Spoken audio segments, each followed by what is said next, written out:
Hello everyone and welcome back to Shadowman Stories. I can picture some of you already in bed, maybe some of you just getting home from work. Wherever you are, whatever time it is, I'm glad you're here. If this helps you relax or sleep, please like and subscribe. It means a lot. Now, let's get you comfortable and I'll tell you tonight's story. My name is Harold Morgenstern, but everyone calls me Hank. I've been a park ranger in the Chugach National Forest for 25 years now. At 52, I'm the oldest ranger in this district, and I know these mountains better than anyone alive. I should start by telling you about my wife, Sarah. She died 3 years ago in a hiking accident, fell off a cliff during what should have been a simple weekend trip. I wasn't with her that day. Had to work an emergency call. Since then, I've made it my mission to keep every single person in these woods safe. Maybe it's guilt, maybe it's just who I am now. But I don't let hikers take risks anymore. March of 1962 was one of the worst winter thaws I'd ever seen. The snow was melting too fast, making the ground unstable. Hidden cracks in the ice could swallow a person whole. Most sensible folks stayed home. But a research team from the University of Alaska had been out there for 2 weeks, studying how the glaciers were changing. Dr. Rachel Cooper led the team, 5 people total, her, 2 graduate students, and 2 research assistants. They were camped in Devil's Valley, about 120 miles from Anchorage.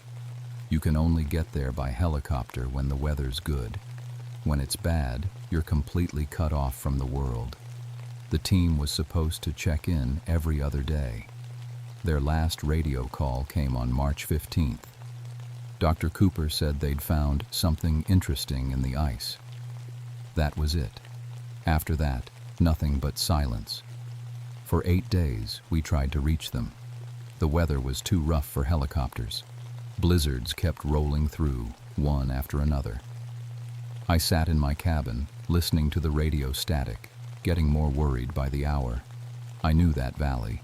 I'd rescued people from there before. It was dangerous even in good conditions.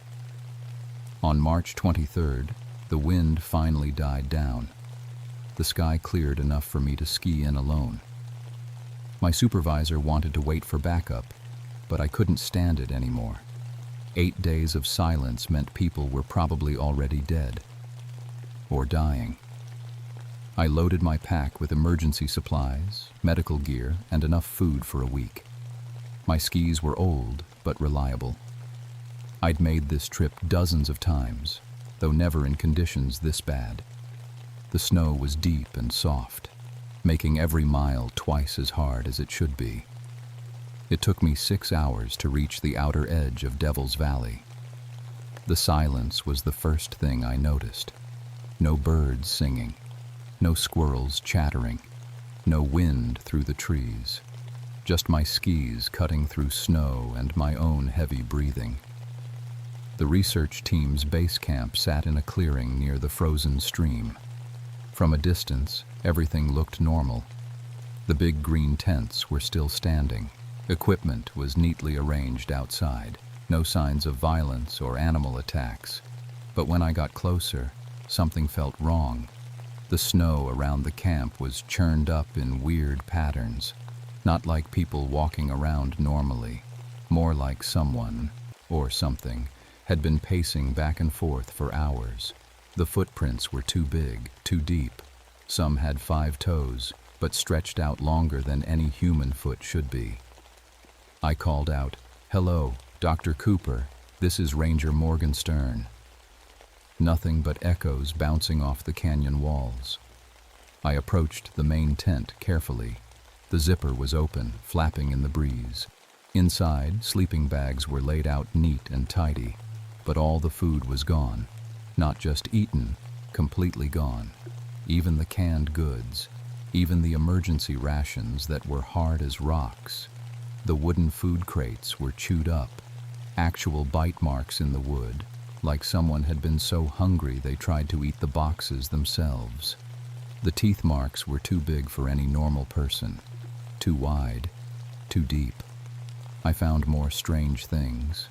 Cookpots licked completely clean, utensils with human bite marks, and something that made my stomach turn. Pieces of leather gear that looked like they'd been gnawed on. But no people, no bodies, no blood. The only sound was my heart beating too fast and the distant crack of ice settling somewhere in the valley. I was about to radio for help when I heard something from the trees. A voice, weak and scratchy, calling my name. The voice came from a cluster of pine trees about 50 yards from camp. It sounded human, but wrong somehow, like someone talking through a mouthful of food. Help. Me? I grabbed my rifle and headed toward the sound.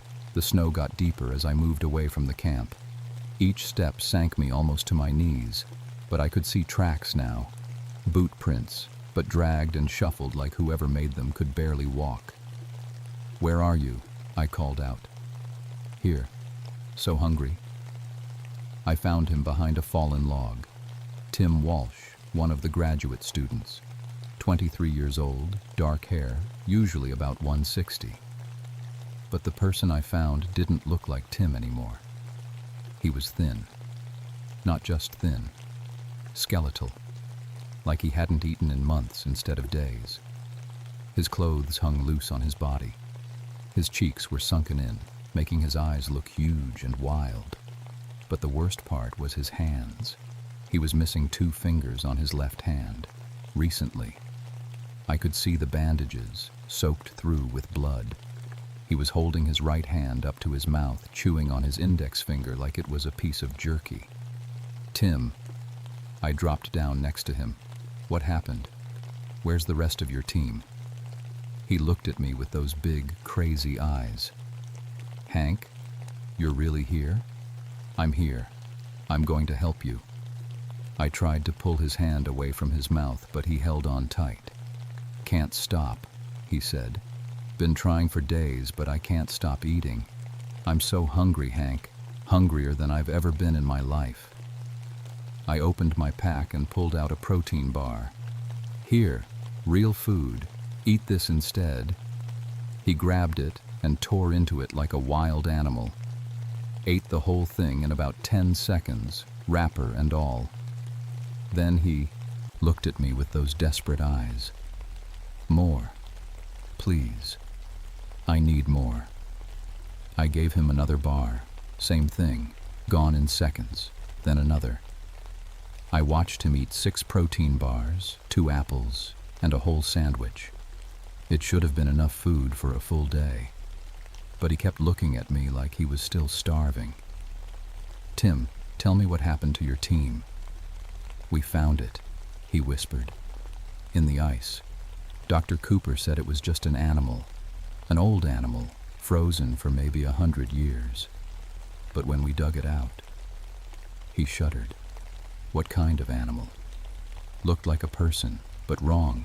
Too tall, too thin, with teeth like a wolf." He was chewing on his bandaged fingers again. "It was dead. Had to be dead. Been frozen solid. But that night the hunger started. All of us. Couldn't think about anything except food. We ate everything we brought, all of it, in one night. Then we started looking for more." I felt a chill that had nothing to do with the cold air. "Where are the others, Tim?" His eyes filled with tears. "Jenny's by the stream. She found some roots to eat. Dr. Cooper went into the caves, said she saw mushrooms growing." He grabbed my arm with surprising strength. "But Martinez was so hungry he couldn't wait." "What do you mean?" "He ate his own leg, cut a piece off and cooked it over the fire. Said it tasted good. Said it helped." Tim's voice dropped to a whisper. That's when I knew something was really wrong. I stood up, trying to process what he was telling me. It sounded impossible. People don't just start eating themselves. But I was looking at a kid who'd bitten off his own fingers. "We need to find the others," I said. Can you walk? I think so. He struggled to his feet, but he was shaking too much to stand straight. Hank, I'm still so hungry. Do you have any more food? I'd already given him enough food for 2 people. But looking at his hollow cheeks and desperate eyes, I handed over my emergency rations. He tore into them immediately. While he ate, I studied the area around us. The trees were wrong. Not dead, but empty somehow, like all the life had been drained out of them. And the temperature was off. It should have been below freezing, but it felt warm here. Warm enough that snow was melting in strange patterns around us. I heard something moving in the woods. Not footsteps exactly. More like something large dragging itself through the snow. Tim, did you hear that? He stopped eating and listened. His face went white. It's back. What's back? The thing we found. It's not dead, Hank. It's been following us, watching us. He grabbed my rifle with bloody fingers, and every time we see it, the hunger gets worse. The sound was getting closer, branches breaking, snow crunching under something heavy, and then I smelled it, like rotting meat mixed with wet dog. But underneath that, something else, something that made my mouth water even, though it should have made me sick. I was getting hungry, really hungry. Hungrier than I'd been all day, even though I'd eaten a good breakfast before leaving town. We need to go, I said. Now. But as we turned to leave, I saw something between the trees, just for a second. Tall as a basketball player, but thin as a fence post. Pale skin stretched tight over visible ribs, and eyes that glowed yellow in the shadows. It was looking right at us. And for just a moment, it looked delicious. We stumbled back toward the camp as fast as Tim could manage. He was weak, barely able to keep his feet under him, but fear kept him moving. I kept looking over my shoulder, expecting to see that thing following us. But the woods stayed quiet. Too quiet. Tim, how long has your team been affected by this hunger? Started the night we found it. March 16th. That's... He stopped to count on his remaining fingers. 7 days? 8? Hard to keep track. 8 days of not eating normal food, and he was still alive. That should have been impossible. People don't survive that long without proper nutrition, especially not in freezing weather. But Tim was walking and talking, even if he looked like a skeleton. We reached the camp and I immediately started checking the other tents. The first one was empty but neat.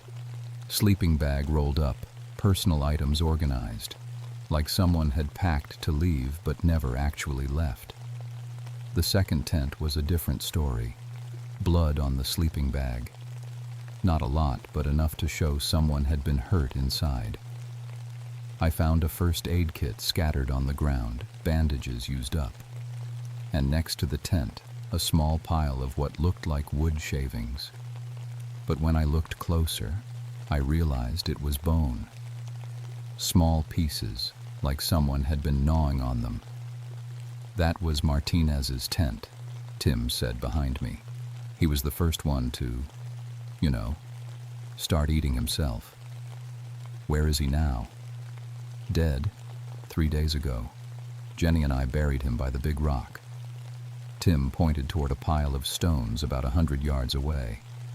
But we were so hungry afterward. The digging made us even hungrier. I felt it again, that strange, growing emptiness in my stomach. I'd eaten well before coming out here, but now it felt like I hadn't had food in days. I pulled out one of my remaining protein bars and ate it quickly. It didn't help. If anything, eating made the hunger worse. Hank, we should go find Jenny and Dr. Cooper, Tim said. Before dark, things get worse at night. What do you mean, worse? That's when it comes closest. The thing from the ice. Sometimes we can see it clearly, and when we do, He rubbed his stomach. The hunger becomes like pain, actual pain, like your body is eating itself from the inside. We headed toward the stream where Tim said Jenny might be.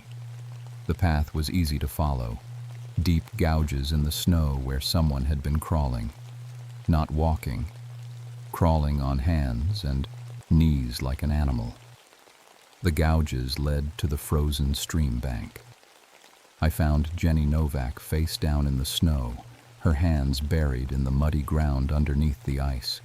She was digging with her fingernails, which were torn and bloody, digging for roots, grubs, anything organic. "Jenny?" I called out. She looked up at me, and I had to take a step back. Her face was covered in mud and bits of roots. Her lips were blue from cold, but her eyes burned with a frantic energy. Like Tim, she'd lost a lot of weight. But more than that, she didn't look entirely human anymore. "Food," she said in a voice like gravel. "Need food. Found some roots, but they're not enough. Never enough." She went back to digging, clawing at the frozen ground with her bare hands. I could see she'd already eaten some of what she'd found. Dirty roots, dead bugs, even pieces of rotten bark. "Jenny, look at me. I'm Hank Morgenstern, the park ranger. I'm here to help you." "Can't help," she said without looking up. "Nothing helps. Been trying to eat the earth, but it doesn't fill the hole. The hole just keeps getting bigger." I knelt down next to her and tried to pull her hands away from the dirt. She fought me with surprising strength. "I have real food, Jenny. Protein bars, dried fruit." That got her attention. She spun around and grabbed my pack, tearing it open before I could stop her. She found my food and started eating everything at once. An apple, 2 protein bars, and a bag of trail mix. She ate them so fast she was choking, but she couldn't slow down. When she finished, she looked at me with pleading eyes. "More. Please, more." I'd given her enough food for a full day, just like with Tim, but I could see it wasn't helping. The hunger was still there, burning in her eyes like a fever. "Where's Dr. Cooper?" I asked. "Caves." She said there might be mushrooms in the caves, but that was 2 days ago. Jenny was already looking around for more things to eat. Maybe she found something, maybe she found enough. The caves were a half-mile hike up the valley slope, natural limestone formations that went deep into the mountain. I'd explored them before in better weather. They were dangerous, easy to get lost, easy to fall down a hidden shaft. "We'll go look for her," I said. "Can you two walk that far?" Tim and Jenny looked at each other. Something passed between them that I didn't like. A look I'd seen before, in the eyes of starving animals. "We can walk," Tim said. "But Hank, you should know something. The hunger, it's not just about food anymore." "What do you mean?" "When you're hungry enough, when you haven't eaten for days and days, everything starts to look like food." He was staring at my hands, even things that shouldn't. Jenny nodded. "Dr. Cooper told us to stay away from each other, especially after Martinez. She said the hunger makes you see people differently." I felt a chill run down my spine. "Are you saying you've thought about eating each other?" "Not thought about," Jenny said quietly. "Planned. We've all planned it. We just haven't been brave enough to start." The walk to the caves took an hour. Tim and Jenny moved slowly, stopping every few minutes to dig in the snow for anything edible. I found myself doing the same thing. My rational mind knew it was crazy, but my stomach felt like it was caving in on itself. The hunger was getting stronger. The cave entrance was a dark opening in the rock face, about the size of a garage door. I'd been inside before with proper equipment. Now I just had a flashlight and a growing sense of dread. "Dr. Cooper," I called into the darkness. "This is Ranger Morgenstern." My voice echoed deep into the mountain. After a moment, we heard a response, faint, but definitely human. "In here." We headed into the cave. The temperature dropped immediately, and our breath started fogging.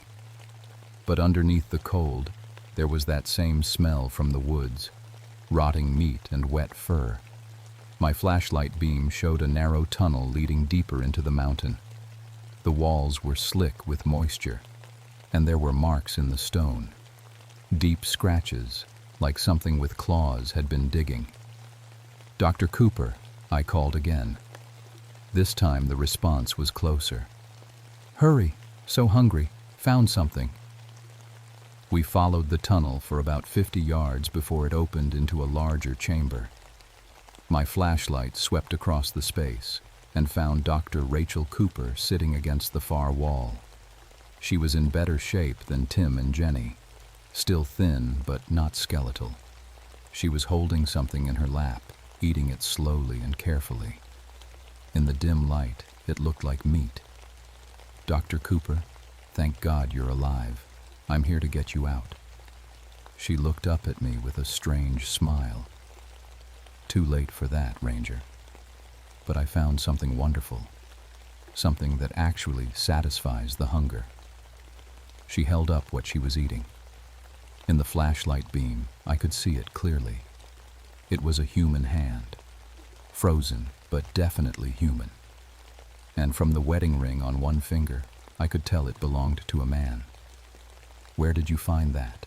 I asked, though I was afraid I already knew. "Martinez. We didn't bury all of him." Her voice was dreamy, satisfied. "I know how it sounds, but you don't understand the hunger until it hits you. When you're hungry enough, this tastes better than anything." Tim and Jenny pushed past me, drawn by the smell. I could see the want in their eyes. "Dr. Cooper," I said, trying to keep my voice steady. "That's not food. You're eating a person." "I know exactly what I'm eating." She took another bite. And for the first time in 8 days, I'm not hungry. That's when I heard it again. The sound from the woods. Something large moving through the cave tunnels behind us. Getting closer. And with it came a wave of hunger so strong I almost fell over. My stomach cramped, like someone was twisting a knife in it. I looked at Dr. Cooper eating that frozen hand, and for a horrible moment, it looked like the most delicious thing I'd ever seen. The thing from the ice was coming, and it was bringing the hunger with it. The sound in the tunnels grew louder, a scraping noise like bone dragging against stone. Dr. Cooper kept eating, but Tim and Jenny pressed close to me, trembling. "It's coming," Jenny whispered. "When it gets close, the hunger gets so bad you can't think straight." My stomach was cramping now, waves of pain that made it hard to stand. I'd eaten enough food for a full day, but my body was screaming for more, and the smell coming from Dr. Cooper's meal was making my mouth water. I fought against it. "We're getting out of here, now." But as I turned toward the tunnel, something blocked our exit. It stood 12 feet tall, hunched over to fit in the cave. Its skin was pale white, stretched tight over ribs I could count from across the room. Its arms hung down past its knees, ending in fingers that looked more like claws. And its face. The face was almost human, but the jaw was too long, filled with yellow teeth that came to sharp points. Its eyes glowed in my flashlight beam like a cat's, but intelligent, hungry, and focused entirely on us. "The Wendigo," Dr. Cooper said calmly. "That's what the old prospector stories called it. The thing that comes when people are hungry enough to eat each other." The creature's voice was like wind through dead trees. "Hungry, always hungry, but you can help me feed." The pain in my stomach doubled. I dropped to my knees, clutching my sides. Around me, Tim and Jenny were moaning. The hunger was becoming unbearable. It feeds on starvation, Dr. Cooper explained, still eating that horrible meal. The more desperate we get, the stronger it becomes. It doesn't want to kill us quickly. It wants us to suffer, to make the choice ourselves. What choice? I gasped. To eat each other, to become like it. The Wendigo stepped closer. As it moved, I could see that it wasn't just tall. It was growing, getting bigger with each step, fed by our hunger, our desperation. "I know what you did," it said to me directly. Its voice was inside my head now, not just in the cave. "I know about your wife." Images flashed through my mind. Sarah on her last hike, but not alone like I'd always thought. She was with 2 other hikers, a young couple from the city. They'd gotten lost, run out of food, been trapped by a storm for days. And when they got hungry enough...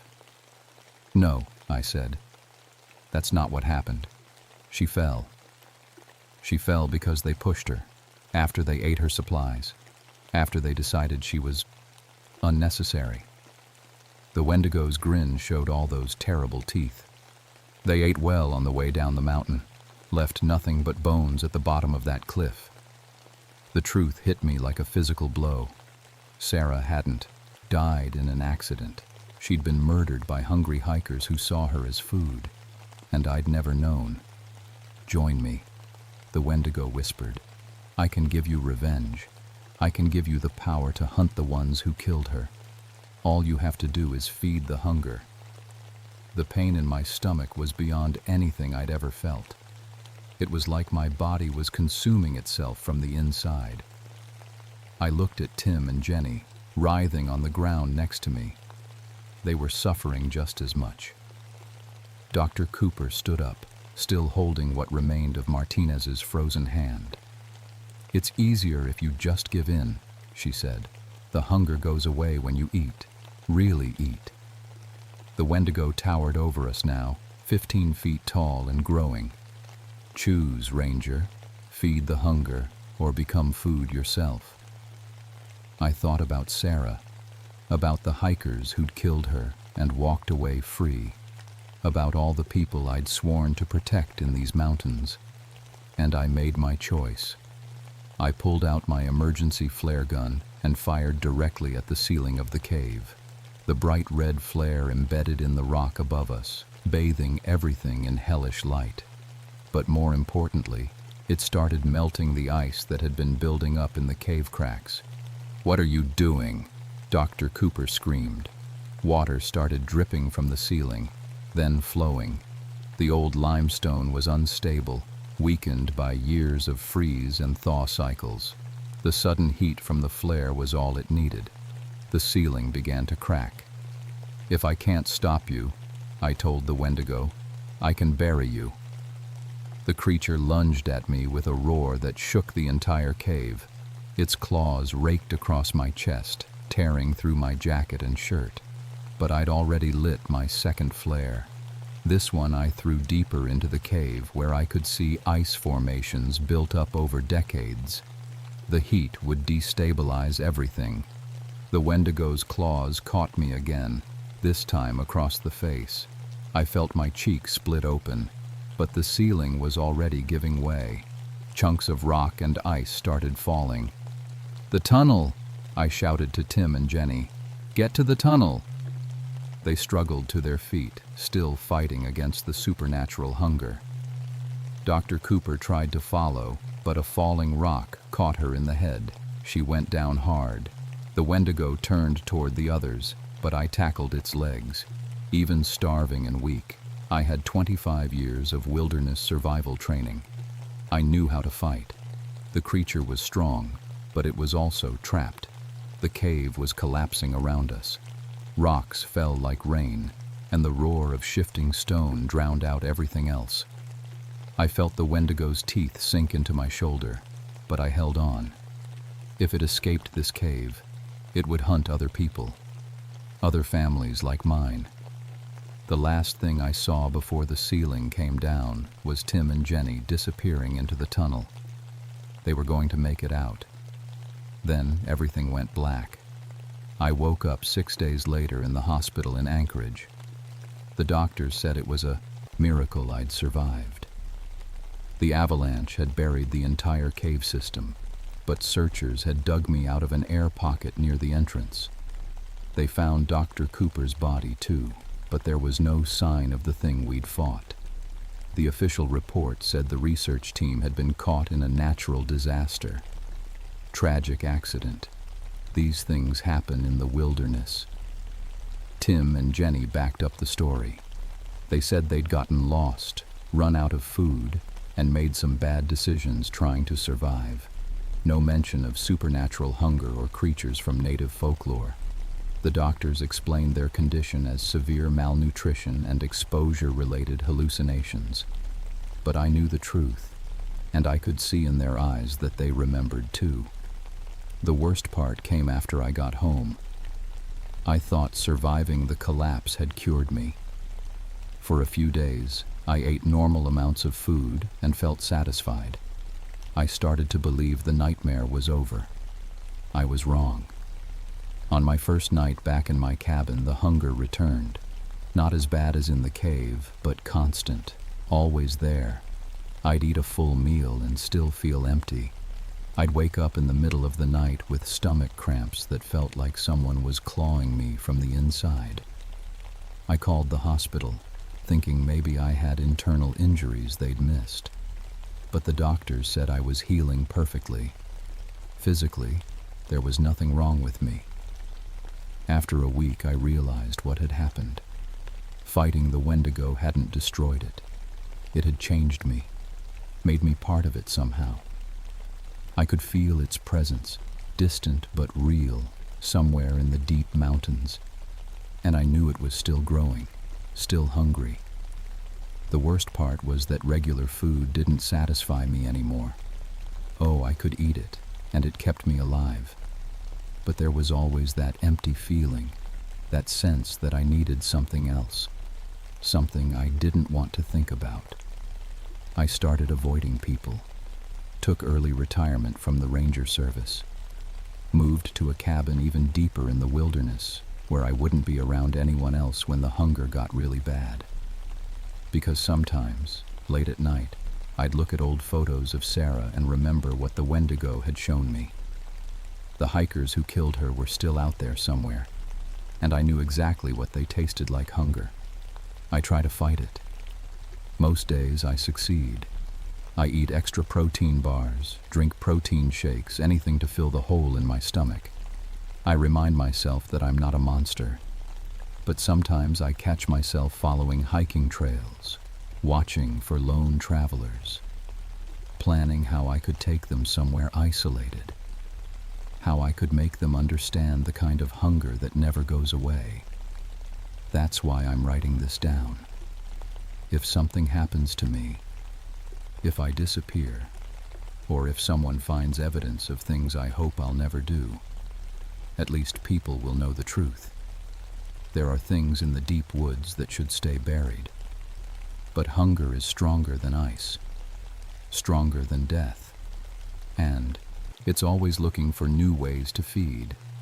If you're planning to hike in the Chugach National Forest, I have one piece of advice. Bring more food than you think you'll need. Pack extra supplies. Never travel alone. And if you hear stories about missing research teams or strange disappearances in Devil's Valley, believe them. The hunger is still out there. It's still growing. And it's always looking for more. My name is Jessica Rodriguez, but everyone calls me Tank. I've been a park ranger in Alaska for 3 years now, and before that, I spent 8 years in the Army Rangers. People always ask why I left the military for this job. The truth is, after 2 tours in Afghanistan, I needed mountains that weren't trying to kill me. I was wrong about that part. It's August 1987, and I'm sitting in the Wrangell Mountains Ranger Station looking at a missing persons report. 8 climbers, all experienced, all overdue by 3 days. The weather's been perfect, no storms, no sudden temperature drops, nothing that should have stopped them from checking in. Their names are written on the form in front of me. Dr. Michael Chen, team leader, 20 years of climbing experience. Sarah Williams, mountain guide from Colorado. The Peterson brothers, twins who'd climbed everywhere from the Himalayas to the Andes. 4 more names, all people who knew what they were doing up there. The thing is, I know these mountains better than most. I've pulled 17 people off these peaks in the last 3 years. Some alive, some not. I know every trail, every cliff face, every place where things can go wrong. My boss, Ranger Collins, usually sends a full team for something like this, but we're short-staffed, and he knows I can handle myself. Tank, you sure you want to go up there alone? Collins asks, standing over my desk. He's got that worried look he gets when he thinks I'm being too tough for my own good. I'll be fine, I tell him. Besides, if they're hurt, every hour counts. Collins nods, but I can see he's not happy about it. Radio check every 4 hours. If I don't hear from you, you will, I say, already packing my gear. The drive to the trailhead takes 2 hours on rough mountain roads. The whole time I'm thinking about the missing climbers. The mountain they were attempting is one we don't have an official name for, just Peak 847 on the maps. It's not the highest around here, but it's one of the hardest to climb. Straight granite walls, loose rock, and weather that can change in minutes. But that's not what bothers me. What bothers me is that this isn't the first time people have gone missing on Peak 847. I've been going through old reports, and there's a pattern going back to the 1920s. Experienced climbers who just disappear. Search teams that find nothing, or find things that don't make sense. Like the expedition in 1934. 5 climbers went up, and searchers found one man's body hanging from a rock face 300 feet up, with no rope, no gear, and no way he could have gotten there. The official report said, equipment failure, but the photos show something different. The man's hands were pressed into the rock itself, like he'd been pushing against solid stone so hard it left impressions. I shake my head and focus on driving. Old stories, that's all. Mountains are dangerous enough without making up ghost stories. At the trailhead, I check my gear one more time. Climbing rope, harness, helmet, first aid kit, emergency shelter, food for 5 days. My radio, GPS unit, and emergency beacon. And my .44 Magnum, not standard ranger equipment, but these mountains have bears, and I learned in the Army that it's better to have protection you don't need than need protection you don't have. The first part of the hike is easy, following a worn trail through pine forest. The air smells like tree sap and clean mountain water. It's quiet except for my footsteps and the distant sound of a stream. This is the Alaska I came here for. Peaceful, clean, far from the noise and chaos of the world. After 3 miles, the trail starts climbing seriously. The trees get smaller and the rocks get bigger. I can see Peak 847 ahead of me, rising like a stone fist against the sky. From here, it looks impossible to climb, but I know that's just the angle. Climbers have been getting up there for decades. Most of them come back down. As I hike, I keep my eyes open for any sign of the missing team. Broken gear, footprints, anything that might tell me which route they took. The problem is, there are at least 6 different ways up Peak 847, and without knowing which one they chose, I could spend days searching. That's when I find the first clue. It's just after noon, maybe 4 miles from the trailhead, when I spot something yellow caught on a pine branch. Climbing rope, expensive stuff, the kind serious mountaineers use. But it's not just caught on the branch, it's melted. The nylon fibers are fused together like they were exposed to intense heat. I look around for signs of a fire, but there's nothing. No burn marks, no charred wood, nothing. Just this piece of rope that looks like someone held a blowtorch to it. I bag the rope as evidence and keep hiking, but now I'm worried. Equipment doesn't just melt for no reason, and if their ropes failed... The radio crackles. Tank, this is base. Radio check. This is Tank. I'm about 4 miles in. Found some damaged climbing rope. No sign of the team yet. Roger. Keep us posted. I clip the radio back to my belt and keep walking. The mountain is getting closer now, and I can see the climbing routes more clearly. That's when I notice something that makes me stop. There are new handholds carved into the rock face. I can see them through my binoculars. Deep grooves in the granite, like someone took a chisel and hammer to the stone. But they're not where any climber would put them. They're too far apart, spaced for someone much taller than any normal person. I lower the binoculars and stare up at the mountain. In Afghanistan, I learned to trust my gut when something felt wrong. Right now, every instinct I have is telling me to turn around and call for backup. Instead, I adjust my pack and keep climbing. The trail gets steeper as I get closer to Peak 847's base. By 3 o'clock, I'm scrambling over loose rock and using my hands as much as my feet. This is where most day hikers turn back, but I'm just getting started. That's when I find the camp. It's set up in a small clearing about 200 yards from the base of the climbing routes. 4 tents still standing, with gear scattered around like the team left in a hurry. But there's no one here. Hello? I call out. Anyone here? This is Park Ranger Rodriguez. Nothing but echo. I approach the campsite carefully, hand near my radio. The tents are expensive expedition models, built to handle bad weather. Food is still hanging in bear bags, properly stored. Climbing gear is laid out neatly. Ropes, harnesses, helmets, all the technical equipment you'd need for a serious ascent. But no people. I check each tent. Sleeping bags are rolled up. Personal items are organized. Everything looks normal, except for one thing. There's no dust. In the mountains, gear left alone for 3 days picks up dirt, pine needles, bird droppings. This stuff looks like it was abandoned an hour ago. The radio crackles. Tank, radio check. Base, I found their camp. No sign of the climbers, but all their gear is here. Something's not right. What do you mean, not right? I'm looking at the climbing route they must have taken. There are fresh handholds carved in the rock, but they're wrong. Too deep, too far apart, like they were made by someone 12 feet tall with superhuman strength. The campsite looks fresh, like they just left. And there are modifications to the climbing route that don't make sense. Static. Then Collins's voice. Tank, I want you to document everything and come back down. We'll send a full team tomorrow.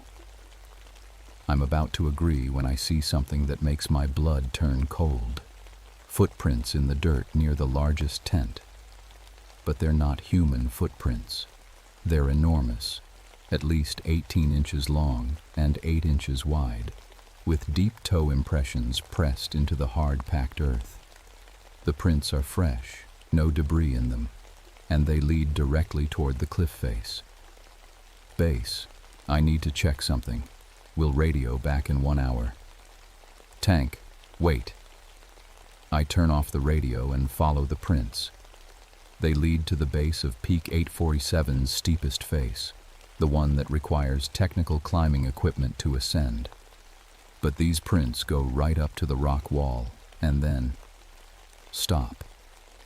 Like whoever made them just walked up the vertical stone.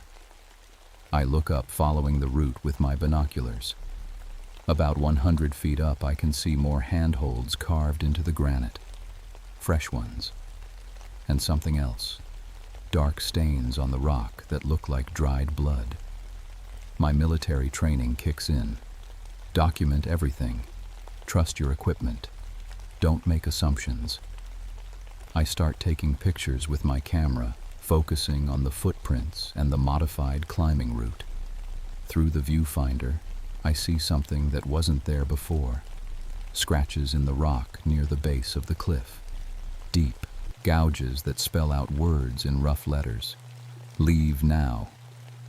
I lower the camera and look with my naked eyes. The scratches are gone. I look through the camera again. There they are, clear as day. Leave now carved at least an inch deep into solid granite. My hands are shaking as I lower the camera. In Afghanistan, stress could make you see things that weren't there. But this is different. This feels real. I decide to start climbing. The first 50 feet are straightforward. Good handholds, solid rock, nothing that would challenge an experienced climber. But as I get higher, I start noticing the modifications more clearly. Someone or something has been changing the rock face, creating handholds where none should exist and removing others that would be natural climbing points. It's like the mountain is being customized for something that climbs differently than humans. At 80 feet up, I find the first body. Dr. Michael Chen is wedged into a crack in the rock face, completely inaccessible without rappelling equipment. But there's no rope anywhere near him. No way he could have gotten into that position. His climbing harness is still intact, but his rope has been cut, not frayed or broken, cut with something sharp. His face is turned toward me, and his expression is one of pure terror. His mouth is open in a silent scream, and his eyes are wide and staring. But what makes me nearly lose my grip on the rock is what I see in his pupils. They're reflecting something huge moving behind me. I spin around as fast as I can while maintaining my grip on the cliff face. There's nothing there but empty air and the forest far below. But I swear I can feel something watching me. Something big enough to cast a shadow across the rock face. "Hello?" I call out. My voice echoes off the mountains, but there's no answer. I look back at Dr. Chen's body. His eyes are now closed. That's impossible. Dead people don't close their eyes. But I know what I saw. They were open when I first spotted him, and now they're shut. I key my radio with shaking hands. "Base, this is Tank. I found Dr. Chen. He's dead. Something's very wrong up here." Static. Then a voice that sounds like Collins, but distorted. "Tank, you need to climb higher." That's not what Collins would say. Collins would tell me to mark the location and come down immediately. "Base, repeat your last transmission." More static, then clearly. "The others are higher up. You have to find them." I look at my radio. The display shows it's receiving a signal, but the frequency is wrong. It's picking up something that's not our base station. As I'm staring at the radio display, I hear something that makes my skin crawl. The sound of rock grinding against rock, like someone is reshaping the stone around me. I look up, and 20 feet above me, a new handhold is being carved into the cliff face. I can see the granite dust falling, can hear the scraping sound, but I can't see what's making it. The new handhold is perfectly sized for my grip. Something wants me to keep climbing. Every rational part of my mind is screaming at me to rappel down immediately, call for backup, and get as far away from this mountain as possible. But I can hear voices now, faint calls for help coming from somewhere above. The missing climbers are still alive. I clip my radio to my belt, check my safety equipment, and start climbing toward the impossible handholds that are appearing in the rock ahead of me. Behind me, something large begins to follow. I climb for another hour, following handholds that appear just as I need them. Each one is perfectly placed, perfectly sized, like the mountain is customizing itself for my ascent. But I can feel something behind me the whole time, a presence that stays just out of sight. At 200 feet up, I find Sarah Williams. She's hanging upside down from an overhang, suspended in midair with no rope visible. Her climbing harness is intact, but there's nothing connecting her to the rock. She's just floating there, 20 feet out from the cliff face, her arms dangling toward the ground far below. But she's alive. Her chest is moving, and I can see her eyes tracking my movement. "Sarah," I call out, "can you hear me?" Her mouth opens and closes, but no sound comes out. Then, impossibly, her voice reaches me clearly despite the distance. "Jessica, don't look behind you." I freeze on the rock face. I didn't tell her my name, and her lips weren't moving when I heard her voice. Slowly, I turn to look over my shoulder. There's nothing there but empty air, but I can see my shadow on the rock face next to me, and it's not alone. A much larger shadow is overlapping mine, something at least 14 feet tall with arms that reach almost to the ground. As I watch, the shadow turns its head to look directly at me. I look behind me again, still nothing there. When I turn back to check on Sarah, she's gone. Just empty air where she was hanging moments before. But I can still hear her voice. "It's in your head, Jessica. It makes you see things. It makes you climb." That's when I feel it, a pressure inside my skull, like someone pressing against the inside of my forehead. My arms and legs start moving without my conscious control, carrying me higher up the cliff face toward handholds I didn't choose to use. I try to stop climbing, but my muscles won't obey. My left hand reaches for a hold while my right hand releases, carrying me upward against my will. It's like being a passenger in my own body. "Stop," I say out loud. "Let me control my own movement." The pressure in my head increases, and suddenly I'm climbing faster than I've ever climbed before. My body is moving with inhuman precision, never missing a hold, never hesitating. But it's not me doing it. Through the psychic pressure, I hear a voice that's not human. Deep, rumbling like rocks grinding together. "You will climb to them. You will join them."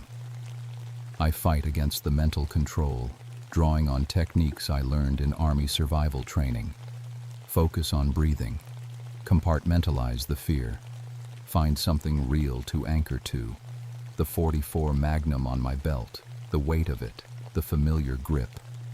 I force my right hand to move to the gun, fighting against the psychic control with every ounce of willpower I have.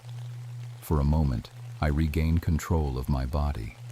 I stop climbing and press myself against the rock face, gasping like I've been underwater. That's when I see the Peterson brothers. They're 300 feet above me, on a section of cliff that should be impossible to reach. They're moving across the vertical rock face like they're walking on flat ground, but their movements are jerky, unnatural, like puppets being controlled by an inexperienced puppeteer. As I watch, one of them turns to look down at me. His face is slack, emotionless, but his mouth opens and words come out. "Join us, Jessica. It's easier if you don't fight." The psychic pressure hits me again, harder this time. My body starts climbing without my permission, but now I know what I'm fighting. I've been in combat, I've faced enemies trying to kill me, but I've never faced anything trying to control my mind. I force my hand back to the radio.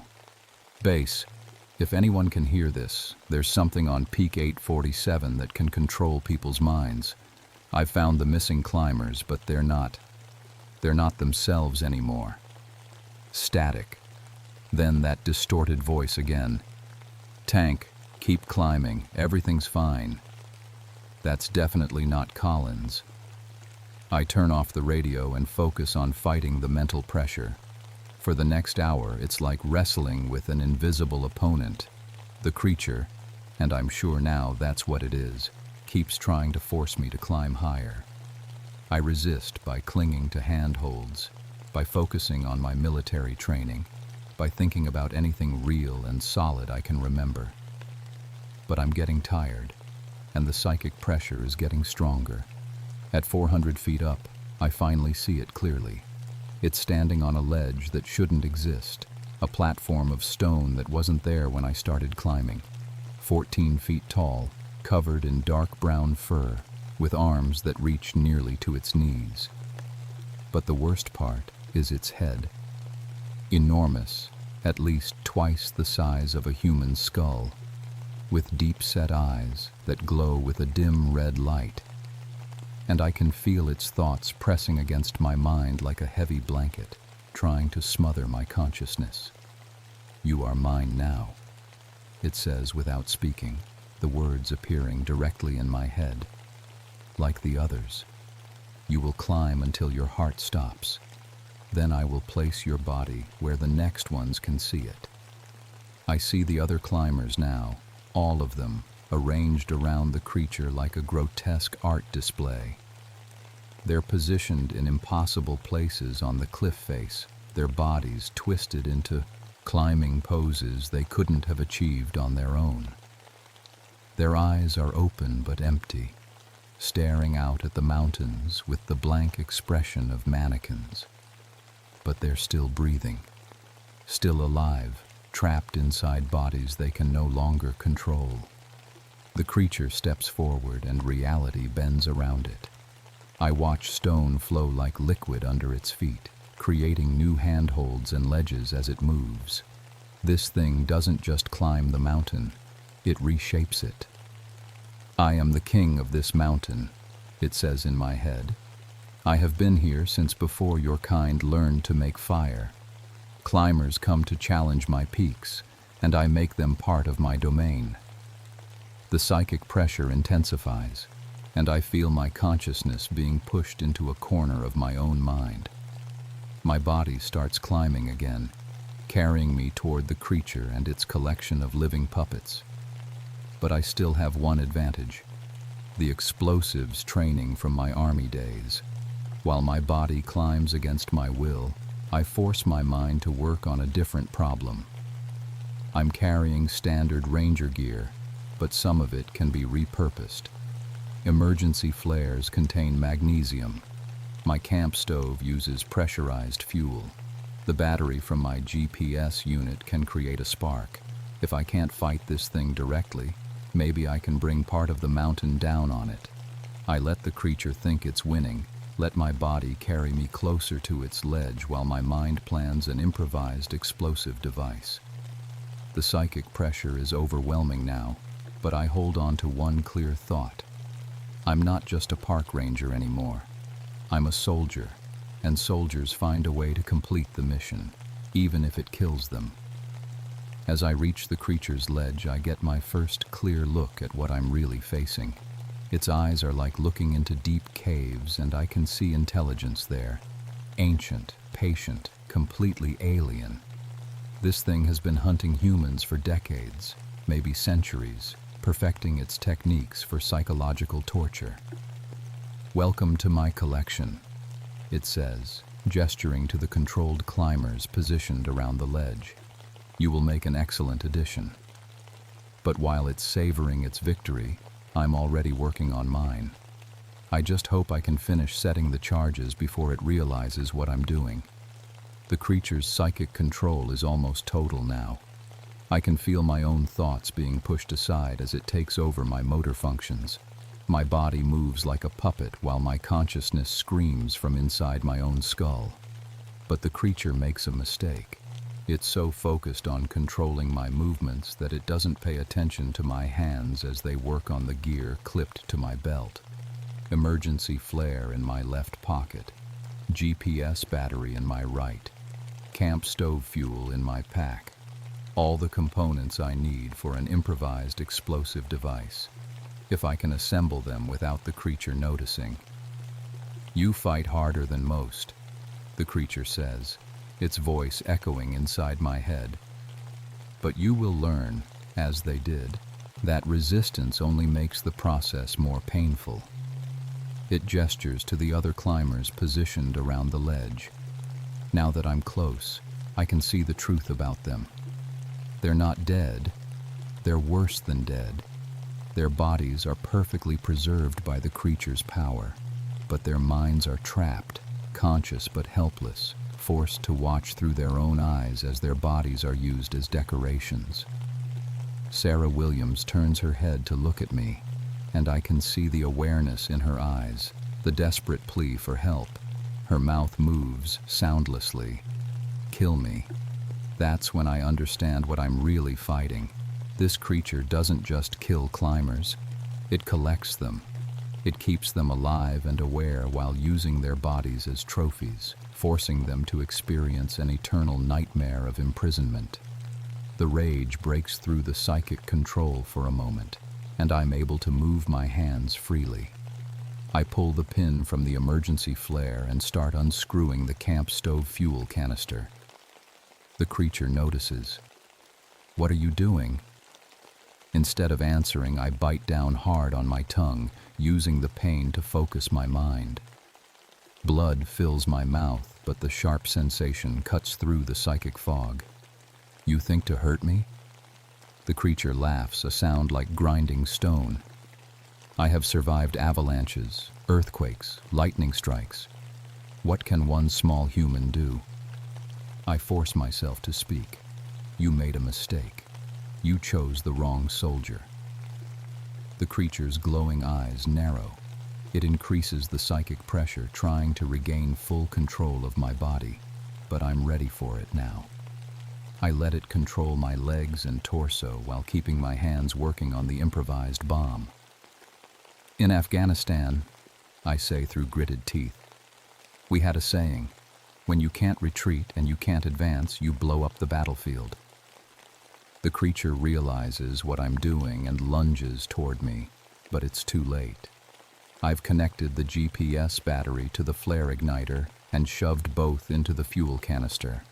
The device isn't sophisticated, but it doesn't need to be. At this altitude, a small explosion can trigger a massive rockfall. "You will die too," the creature says. "I know." I meet its alien gaze. "But you'll let them go." "No, they are mine forever." That's when I trigger the device. The explosion isn't large by itself, maybe equivalent to a stick of dynamite. But we're on a ledge created by the creature's power, not natural rock formation. When the blast hits, the psychically formed stone disintegrates like sand. The creature roars, a sound that makes the mountain shake. As its concentration breaks, I can feel the psychic control snapping like a rubber band. Suddenly, Sarah and the Peterson brothers and Dr. Chen and all the others are falling, their bodies no longer held in impossible positions. But the creature isn't finished. As the ledge collapses beneath us, it reaches out with its massive hands, trying to grab me before I fall. Its claws rake across my climbing harness, cutting through the webbing like paper. I'm falling now, 400 feet above the forest floor, but I'm falling free. For the first time in hours, my mind is completely my own. The creature is falling too, but it's not helpless like the rest of us. Even as it plummets, I can see it reshaping the rock face, trying to create handholds to break its fall. Its power is incredible, but the explosion disrupted its concentration enough to weaken its control. I catch a glimpse of the other climbers falling around me. Some of them are trying to deploy emergency equipment. Sarah has gotten her hands on a backup rope and is attempting to set an anchor. Dr. Chen is conscious and moving, no longer under psychic control. They might survive this, some of them anyway, but the creature is recovering faster than I hoped. Even while falling, it's managing to slow its descent by creating tiny ledges and handholds in the cliff face. Its eyes are locked on mine, and I can feel it trying to re-establish psychic contact. That's when I remember the backup plan. Every ranger carries emergency gear, including a personal locator beacon that can trigger a helicopter rescue. But the beacon has another function. It can send a signal to avalanche charges placed around unstable slopes. Peak 847 has several such charges, positioned to bring down loose rock that might threaten climbers below. If I can trigger them all at once. I fumble for the beacon as I fall, fighting against the wind and the creature's renewed psychic assault. My fingers find the emergency switch just as the creature manages to arrest its fall on a newly created ledge. "You cannot escape me," it says in my mind. "I will find you wherever you run." "I'm not running," I reply, and trigger the beacon. For a moment, nothing happens. Then I hear the distant rumble of explosions echoing off the mountain peaks. The avalanche charges are detonating in sequence, bringing down thousands of tons of loose rock. The creature looks up just as the avalanche hits. I don't see what happens to it after that, because I'm too busy trying not to die myself. The falling rocks create a dust cloud that blocks out the sun, turning day to twilight in seconds. I can barely see the cliff face rushing past me, let alone try to grab handholds. But my military training kicks in. I've done high-altitude jumps.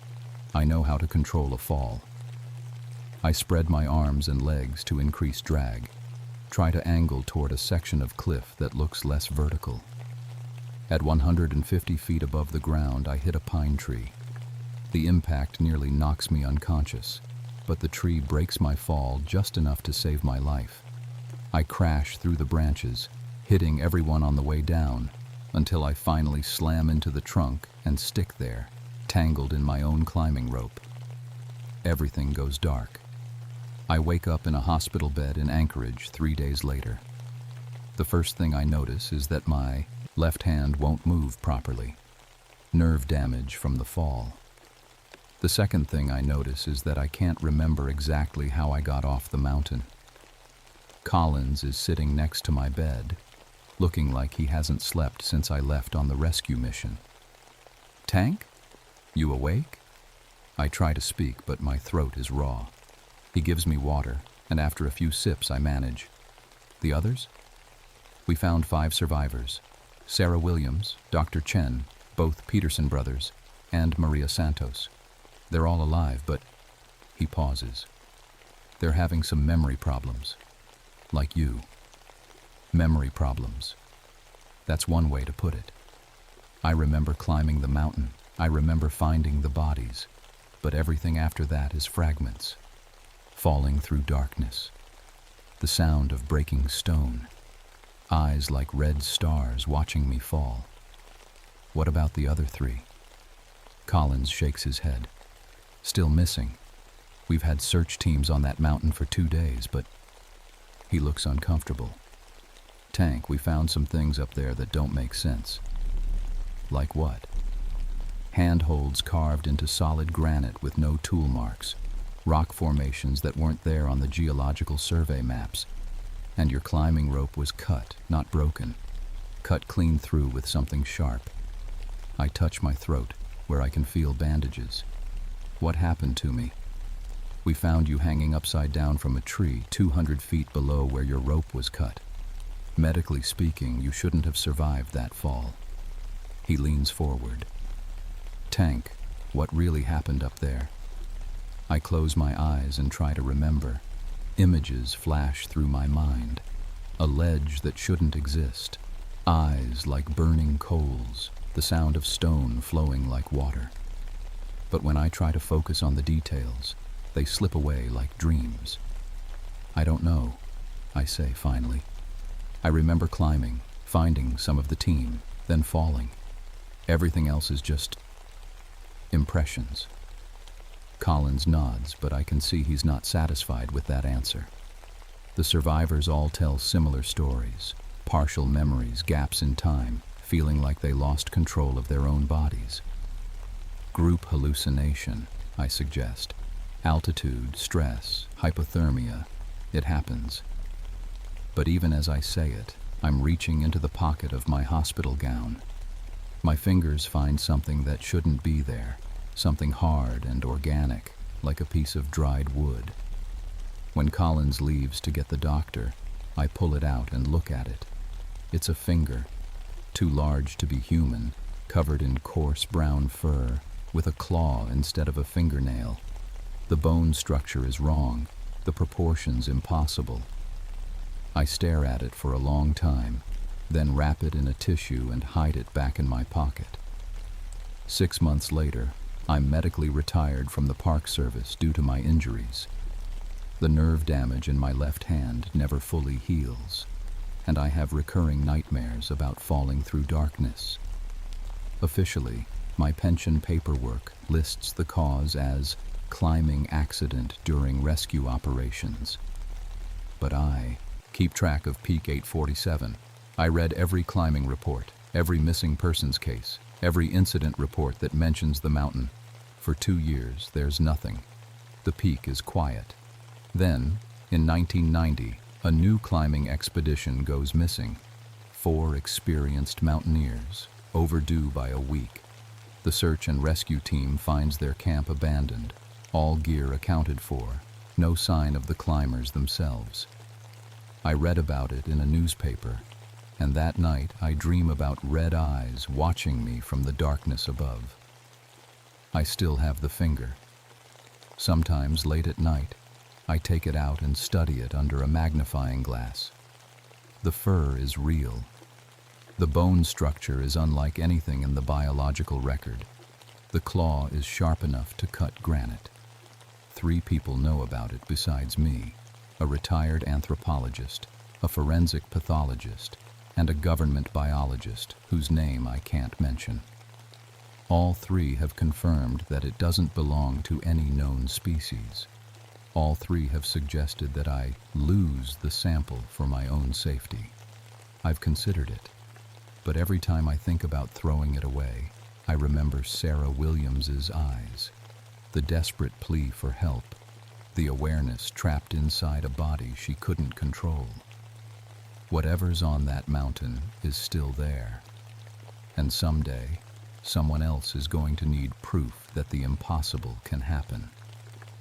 I keep the finger in a small metal box in my kitchen freezer, wrapped in plastic and labeled ice cream. My doctor says the memory problems from the accident might improve with time, but I'm not sure I want them to. Some things are better forgotten, but some things need to be remembered, even if no one believes them. Especially then, the mountain is still there, still waiting, and I know that someday I'll have to go back. When I do, I won't go alone.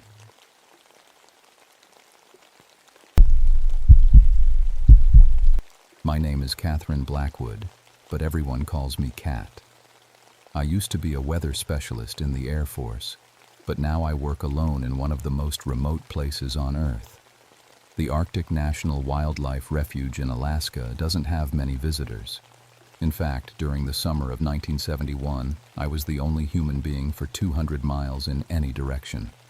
My job was simple: watch the weather, record the numbers, and radio in my reports twice a day. The station sat on flat tundra that stretched to the horizon like a brown carpet. No trees, no hills, nothing but grass and small flowers that bloomed fast in the midnight sun. From June to August, the sun never set. It just rolled around the sky in a big circle, making it hard to tell what time it was. I had a small cabin with my equipment, a radio tower, and a landing strip for the monthly supply plane. That was it. My whole world. Why did I take such a lonely job? Money, plain and simple. The government paid me 3 times what I could make anywhere else. I had a 7-year-old daughter back home with my parents, and I wanted to give her a good life. 1 more season, I told myself. Just 1 more summer, and I'd have enough saved to quit and find work closer to home. The tundra wasn't really empty, though. Millions of birds came here every year to lay their eggs. Geese, ducks, cranes, and dozens of other species I couldn't name. In June, the ground was covered with nests and eggs. The noise was incredible, constant honking, quacking, and calling that went on all day and night. The local Inuit people had stories about this place. Old Pete, who flew supplies to me sometimes, told me about the thunderbird, a giant creature that controlled the weather, he said. His grandmother swore she saw it once, back when she was young. Wings so big they blocked out the sun. I smiled and nodded, but I didn't believe it. I was a scientist. I dealt with facts and numbers, but even scientists can be wrong. It started on June 15th. I remember the exact date because that's when my instruments began acting crazy. I was taking my morning readings at 6 a.m. when I noticed the barometer. It showed air pressure dropping fast, too fast. In my 8 years of weather work, I'd never seen anything like it. The numbers didn't make sense. I checked the instrument 3 times, thinking it was broken. But the reading stayed the same. According to my equipment, a massive storm was coming. But when I looked outside, the sky was perfectly clear, blue and empty, with just a few white clouds near the horizon. That's when I noticed the birds. They were leaving. Not just a few birds, all of them.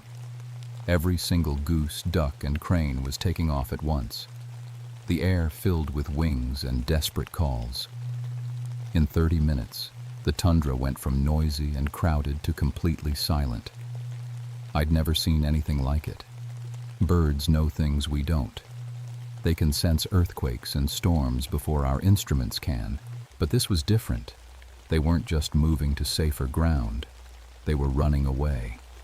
I tried to radio the base in Fairbanks, but got nothing but static. Strange static that almost sounded like massive wings beating, which was impossible, of course. Radio waves don't sound like anything. By 7 a.m., the temperature started dropping. In 1 hour, it fell from 68 degrees to 38. Frost began forming on my windows. In the middle of summer, I'd been doing weather work for over a decade, and I knew this was impossible. Weather doesn't change that fast without a reason. Storms, cold fronts, pressure systems, they all follow rules. They have causes you can track and measure. This had no cause. It was just happening. I spent the morning checking every piece of equipment I had. Everything was working perfectly, but the readings made no sense. It was like the weather had gone crazy, but only here, only in this one spot on the tundra. The silence bothered me most of all. For weeks, I'd listened to thousands of birds. Now I could hear my own heartbeat. The quiet felt heavy, like something was pressing down on the world. At 10 a.m., I was outside checking the wind gauge when I saw the shadow. It moved across the ground slowly, like a cloud shadow, but there were no clouds big enough to cast it. The shadow was huge, maybe 200 feet across, and it had a shape. Not round like a cloud shadow. It looked like wings. I looked up at the clear blue sky and saw nothing at all. But the shadow kept moving across the tundra, heading north. That's when I knew something was very wrong. The shadow came back an hour later. This time I was ready for it. I had my camera and was standing outside when the temperature dropped another 10 degrees in just minutes. My breath started showing in the air, and frost spread across the ground like someone was painting it white. The shadow appeared from the south, moving in a straight line toward my station. I raised my camera and looked up, trying to see what was casting it. The sky was still completely clear, but the shadow was definitely there. It passed over me, and for those few seconds, everything went dark and cold. I took 12 pictures of empty sky. When I developed the film later, 11 photos showed nothing but blue sky and white clouds. But one picture was different. In the very center, almost too faint to see, was a dark shape. It looked like a bird, but the size was all wrong. If my calculations were right, it would have to be enormous. I told myself it was a flaw in the film. Had to be. At noon, I tried the radio again. This time I got through to Fairbanks, but the connection was terrible, full of that strange static that sounded like wing beats. Weather Station 7, this is Cat Blackwood. Over. Cat, this is base control. Your morning report didn't come through. What's your status? Over. I'm having equipment problems. I lied. I couldn't tell them the truth. Who would believe it? Pressure readings are all wrong and we've had an unusual temperature drop. Over. Copy that. We're showing clear skies across your region. Are you sure about the temperature? Over. I looked at my thermometer.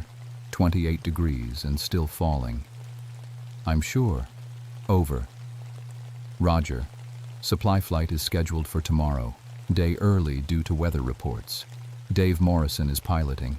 He'll check your equipment. Base control out. Dave Morrison. I knew him, a good pilot who'd been flying supplies to remote stations for 15 years. If anyone could get through whatever was happening here, it was Dave. But I had a bad feeling about it. The afternoon stayed cold and quiet. I kept checking the sky, but saw nothing except that faint shadow passing over every hour or so. Always the same size, always the same speed. Like something was circling high above, watching. At 3 p.m., I heard the plane. Dave's voice came through the radio, scratchy but clear. Weather Station 7, this is Supply Flight 47. I see your landing strip, coming in for approach. Over. Roger, Dave, good to see you. Over. Cat, what the hell is going on out there? My instruments are going crazy and the temperature just dropped 20 degrees in the last mile. It's like flying into a freezer. Over. I don't know, Dave. I've been having the same problems. Over. And what's that bird doing up here? Over. My blood turned cold. What bird? Over. Biggest damn bird I ever saw. Looks like it's... Oh my God. Cat, it's huge. It's bigger than my plane. How is that possible? It's coming right at me. The radio went dead. I ran outside and looked up. Dave's small plane was visible against the sky, maybe 2 miles out. But there was something else with it. Something dark and massive that moved like it was alive. I couldn't make out details from that distance, but I could see the plane wobbling, like it was caught in turbulence, or like something was playing with it. The plane suddenly dropped, falling fast. For a moment I thought Dave had regained control, but then I saw the dark shape dive after it. The plane hit the ground about a mile from my station, sending up a cloud of dust and debris. I grabbed my emergency kit and ran toward the crash site. The tundra was rough and wet, and I kept slipping on the moss and grass. It took me 20 minutes to reach the plane. I wish I hadn't. The aircraft was crumpled like a tin can. But that wasn't the worst part. Dave's body was pinned in the pilot's seat, but there was something sticking out of his chest. Something long and curved and sharp. It looked like a claw, but it was 6 feet long and thick as my arm. I checked for a pulse, but Dave was clearly dead. His eyes were wide with terror, staring at something I couldn't see. Around the plane, the ground was torn up like something heavy had landed and then taken off again. In the soft earth, I found tracks, bird tracks, but each one was bigger than a dinner plate. The talons had gouged deep marks in the permafrost, marks that would take incredible force to make. I followed the tracks for a few yards, but they just stopped, like whatever made them had simply taken off straight up into the air. That's when I looked up and saw it clearly for the first time. It was circling maybe 1,000 feet above me, riding air currents that shouldn't have existed in the dead calm afternoon. Even at that distance, I could see it was massive. The wingspan had to be at least 200 feet, bigger than any aircraft I'd ever seen. It moved with the lazy confidence of something that had no natural enemies, no need to hurry or hide. It was watching me. The creature completed one slow circle, then another. I stood frozen in the torn-up earth next to Dave's body, knowing I was looking at something that shouldn't exist, something that was older and more powerful than anything I'd ever imagined. Then it folded its wings and dove straight at me. I ran faster than I ever had in my life. The thing behind me made no sound as it dove, which was somehow worse than if it had screamed or roared. I could feel its presence like a weight pressing down on me, could sense those massive wings cutting through the air. The ground shook when it pulled out of its dive just 20 feet above my head. I threw myself behind a small ridge and pressed flat against the frozen earth. The creature flew past close enough that I could see details I wished I couldn't. Feathers like black metal, each one larger than my hand. Talons that could have picked up a car. And eyes, intelligent eyes that seemed to look right through the hill and into my soul. It landed about 50 yards away with an impact that made the ground tremble.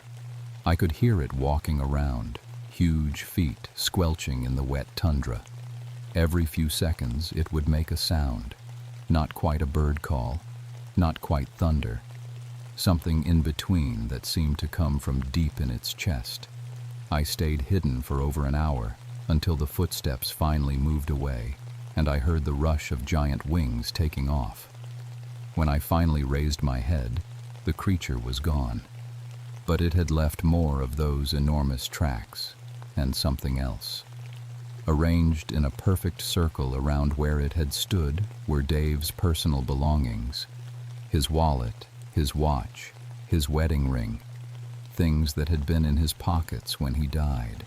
The creature had somehow removed them from the wreckage and arranged them like some kind of message or warning. I made it back to my station as the sun reached its lowest point in the sky. What passed for evening in the land of midnight sun. My radio was working again, but when I tried to call for help, all I got was static. The same static that sounded like wing beats. That night, I didn't sleep. I sat by my window with a pair of binoculars, watching the empty sky. Around midnight, I saw lights moving out there. Not the aurora.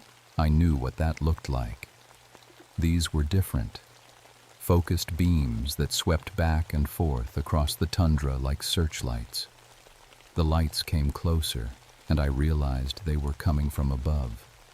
Two bright spots moving in perfect formation, getting larger as they approached my station.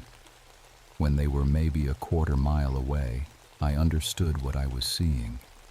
Eyes, glowing eyes, each one the size of a house headlight. The creature was hunting.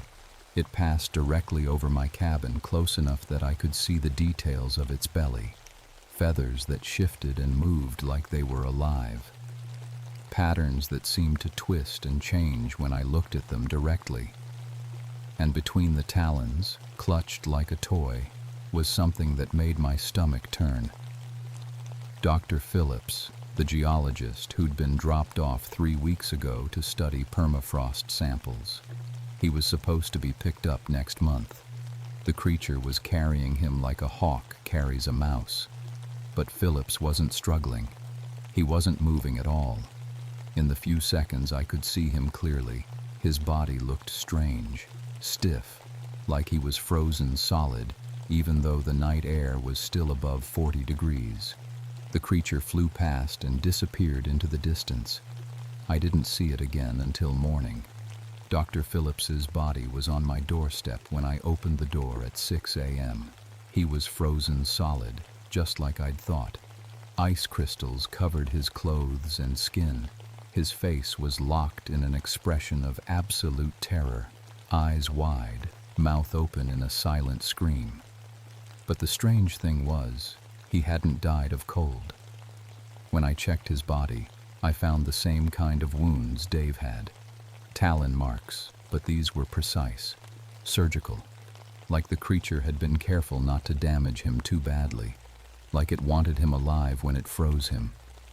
Around Philip's body, scratched into the frozen ground, were symbols, not letters or numbers, but patterns that looked almost like weather maps. Spirals and lines that reminded me of hurricane formations and pressure systems, but arranged in ways that made no sense meteorologically. The message was clear, though. The creature was showing me it controlled more than just its own body. It controlled the weather itself. As if to prove the point, the wind picked up. Not gradually, like normal wind, but all at once. In seconds, it went from dead calm to a howling gale that nearly knocked me over. The temperature plummeted to below zero, and snow began falling from a clear sky. I stumbled back into my cabin and checked my instruments. According to every piece of equipment I had, the weather outside was still calm and warm. But I could hear the wind screaming around my building, could feel the cabin shaking. The creature was rewriting reality itself. For the next 6 hours, I lived through 3 different weather systems that shouldn't have existed. A blizzard that left 2 feet of snow, followed by a thunderstorm with no clouds, followed by heat so intense it melted all the snow in minutes. My thermometer swung from 20 below zero to 90 above and back again. And through it all, I could see the creature circling overhead. Sometimes distant, sometimes close enough to count its feathers. It seemed to be testing me, seeing how much impossible weather I could survive. At noon, it landed on my roof. The whole cabin creaked and groaned under its weight. I could hear its talons scratching on the metal roof, could feel the building settling as it shifted its position. Through the ceiling, I could hear that strange sound again, the one between a bird call and thunder. But this time, it sounded different, like it was trying to form words. I grabbed my emergency radio, the one connected to the big transmitter tower, and tried to call for help. But when I turned it on, the only thing that came through the speakers was that sound from above. The creature's voice, somehow broadcasting on my frequency. And slowly, impossibly, the sounds started making sense. Not words exactly, but meanings. Images and feelings pushed directly into my brain. I saw the earth from high above, saw the ice caps melting and forests burning. I saw cities choking under clouds of smoke, oceans rising to swallow coastal towns. I saw a planet dying, poisoned by its own children. And I saw the creature's kind. Dozens of them, maybe hundreds, sleeping deep in mountain caves and ocean trenches. Waiting, watching, getting ready to wake up when the damage became too great to ignore. They weren't monsters, the voice in my head explained. They were guardians. They'd been protecting the earth for millions of years, stepping in whenever one species grew too destructive. They'd done it before, to the dinosaurs, to civilizations that existed before humans learned to write. Now it was humanity's turn. The creature stayed on my roof for 3 hours, showing me vision after vision of environmental destruction. Strip mines and oil spills, polluted rivers and poisoned air. It showed me the future too. What would happen if nothing changed? A dead world, brown and empty, with only the guardians left to mourn what had been lost. But it also showed me something else. A choice. I could become its agent, its human voice in a world that needed warning. I would live, and my knowledge would help others understand what was coming, what was necessary. The alternative was to die with the rest of my species when judgment finally came. As the creature lifted off my roof and took to the sky, I realized I was being offered the role of prophet. All I had to do was accept that humanity was doomed, and I could survive to watch the world end. It seemed like a simple choice, but I'd spent my whole life believing in people's ability to change, to do better.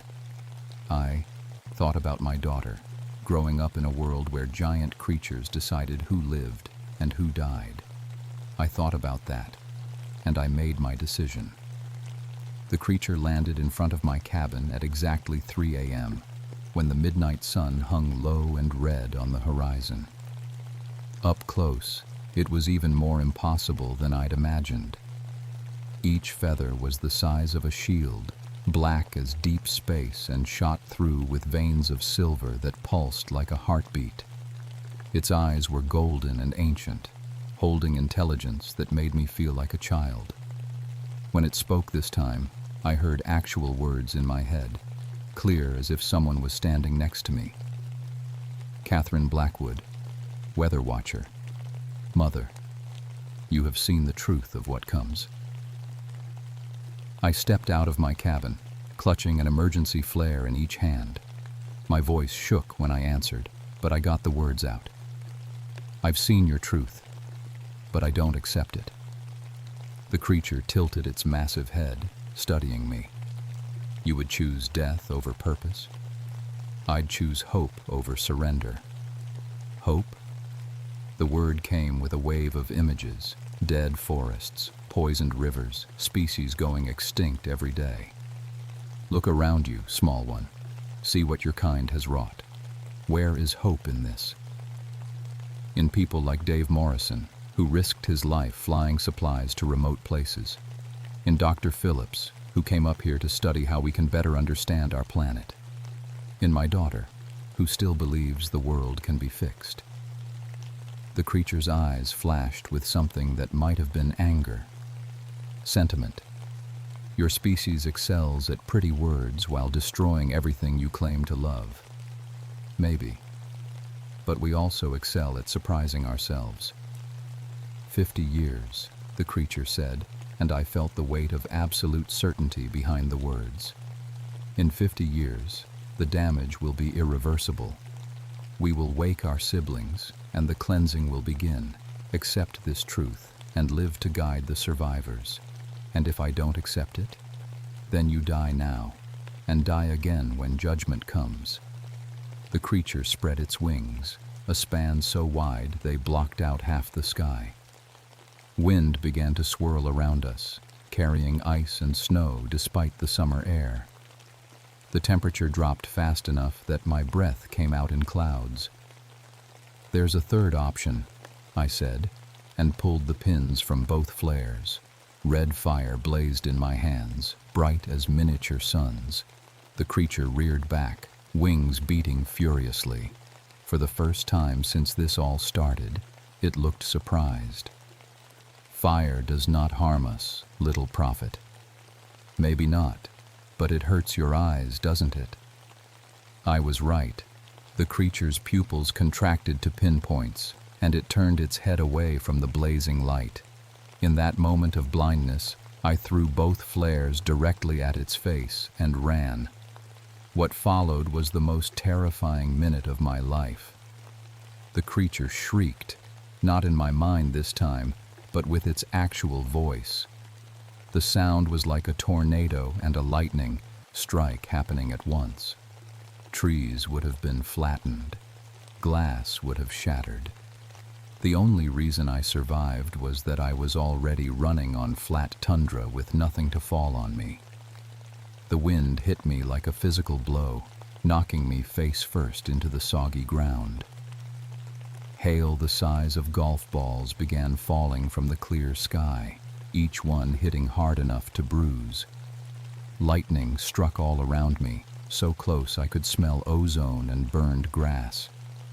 But the creature couldn't see exactly where I was. The flares had blinded it just long enough. I crawled on hands and knees to a small depression in the ground and pressed myself flat. The storm raged around me for what felt like hours, but was probably only minutes. When it finally stopped, I raised my head carefully. The creature was standing about 100 yards away, its golden eyes scanning the tundra, looking for me. But something had changed. The confidence was gone.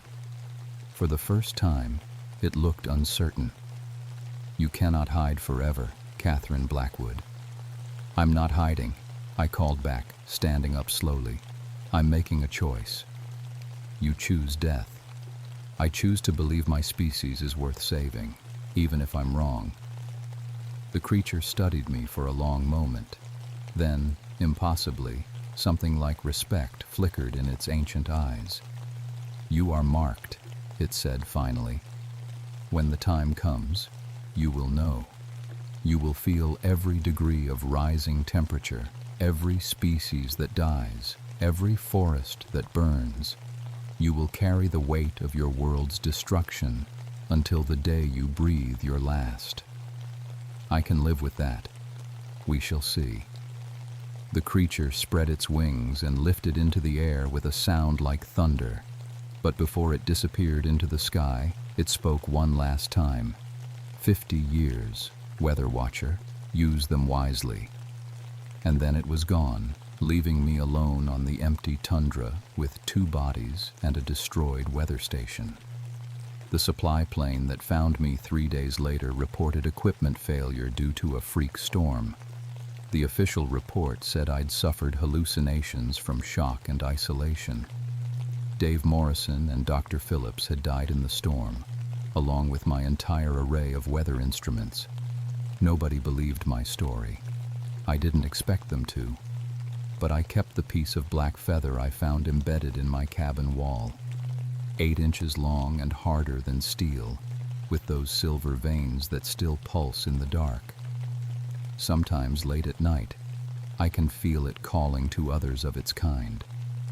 That was 30 years ago. I'm 61 now, and my daughter has a daughter of her own. We both work for the National Weather Service, and we both carry a secret that would sound crazy to anyone else. We can feel the weather before it happens. Not just predict it, feel it. Rain makes my bones ache hours before the first clouds form. I know when hurricanes are born over warm ocean water, can sense tornadoes spinning up in distant thunderstorms. My granddaughter started showing the same sensitivity when she turned 5. The creature kept its promise. I carry the weight of what's coming. Every year the signs get stronger. Hurricanes that break records, heat waves that kill thousands, ice caps melting faster than anyone predicted, species going extinct at rates that would have been impossible to imagine in 1971. And sometimes late at night when the wind is still, I hear them calling to each other, the guardians, waking up one by one as the damage spreads. I've tried to warn people in my own way. Scientific papers about rapid climate change, talks about the need for immediate action, but I can't tell them the real reason we need to hurry. Can't explain that humanity has been given a deadline by creatures older than civilization. 20 years left, according to my count. 20 years before the sky begins to hunt in earnest. My granddaughter asks me sometimes why I look sad when the weather reports come on TV. I tell her it's because I love the earth, and I'm worried about what we're doing to it. That's true, as far as it goes. What I don't tell her is that I can feel them stirring. The guardians. In deep caves and ocean trenches, ancient things are opening their eyes and stretching wings that haven't moved for centuries. Testing their voices, getting ready. I keep Dave Morrison's watch on my desk, the one the creature left in that careful circle. Sometimes I wind it and listen to it tick, counting down the seconds to a deadline only I know about. But I haven't given up hope. Humanity is changing, slowly but surely. People are starting to understand what we're facing. Clean energy, conservation, species protection.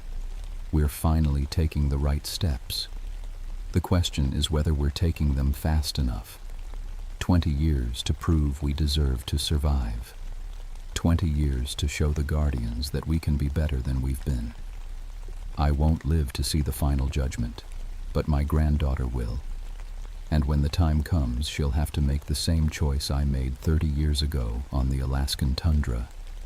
I hope she's braver than her grandmother. I hope she won't have to be. The black feather on my wall pulses a little brighter every year, keeping time with a heartbeat that spans continents. Sometimes I wonder if I should have taken the creature's offer, accepted my role as prophet and warning voice. But then I look at my family, at the scientists and activists and ordinary people who refuse to give up, and I know I made the right choice. We have 20 years to save ourselves. God help us. I hope it's enough.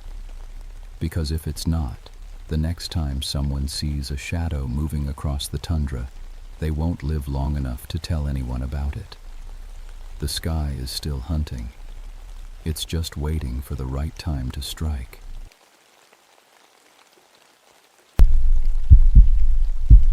My name is Thomas Ravencrest, but everyone calls me Tommy.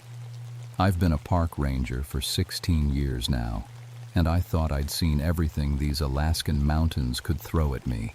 Bears, wolves, blizzards that could freeze you solid in minutes. But nothing prepared me for what happened in September of 1993, deep in Kobuk Valley National Park. I'm half Crow, half Norwegian. My dad was a traditional hunter who taught me to track and read the land, while my mom made sure I got my education. Got my PhD in anthropology, which makes me useful when we deal with the old native sites scattered throughout the park. The government likes having someone who can bridge the gap between modern science and traditional knowledge. That September was different from the start. The animals were acting strange. Caribou changing their migration routes for no reason, ravens flying in tight circles over certain valleys, and the few wolves we tracked seemed nervous, jumpy. Even the weather felt wrong. Too quiet, too still. The call came in on a Tuesday morning. Dr. Sandra Mitchell and her team from the University of Alaska had been studying some ancient stone circles in a restricted valley about 80 miles from the nearest village. They'd been out there for 2 weeks, documenting what looked like pre-Columbian burial sites. Important stuff, historically speaking. The problem was, their radio check-ins were getting weird. Ranger Ravencrest? My supervisor's voice crackled through the radio. We need you to fly out to the Mitchell site. Something's not right with their reports. I loaded my pack with the usual emergency supplies, medical kit, radio, GPS. The pilot, Jake Morrison, had flown these mountains for 20 years. If he was nervous about the weather, I paid attention, and he was nervous. Storm coming in from the west, he said as we lifted off. Might get stuck out there for a few days if it hits early. The valley where Dr. Mitchell's team was camped sat like a bowl between 3 peaks. Ancient Inupiat called it the place where voices change. I'd always figured it was just about the echo effects from the mountain walls. Flying in, I could see their small camp next to what looked like a perfect circle of standing stones. But something felt wrong the moment we touched down. The first person I met was supposed to be Mark Chen, a graduate student from Oregon. Young guy, maybe 25, working on his master's thesis about Arctic archaeology. Except when he came walking up from the stone circle, he moved like an old man. Slow, careful steps, like someone who'd been walking on ice his whole life. You must be the ranger, he said, and his voice had an accent I couldn't place. Not quite Inupiat, not quite anything else. I've been waiting for you. That's when I noticed his eyes. Mark Chen had brown eyes in all his ID photos. The man standing in front of me had gray eyes, the color of winter ice. Where's Dr. Mitchell? I asked. She's at the main site. He pointed toward the stone circle. Learning things she never knew she knew. The way he said it made my skin crawl. It reminded me of something, but I couldn't put my finger on what. Some old memory trying to surface. I found the rest of the team scattered around the archaeological site. Dr. Mitchell was crouched next to one of the stones, running her hands over symbols carved into the rock. She was humming something under her breath, a song that sounded older than the mountains around us. Dr. Mitchell? She looked up, and for just a second I didn't recognize her. Same face, same hair, but something behind her eyes was different. Ancient. Like she was looking at me through someone else's memories.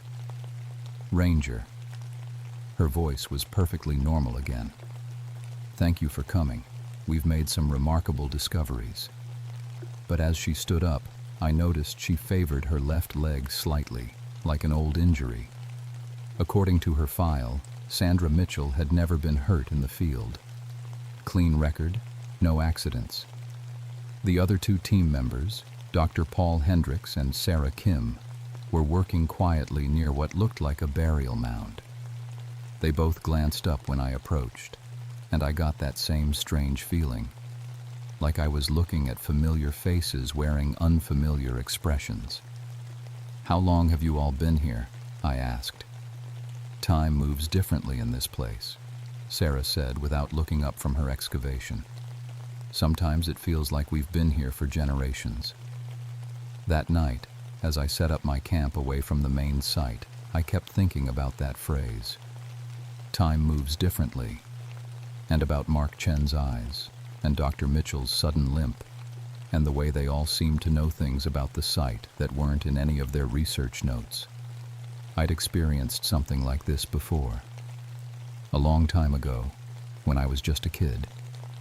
The memory was buried deep, covered by years of trying to forget.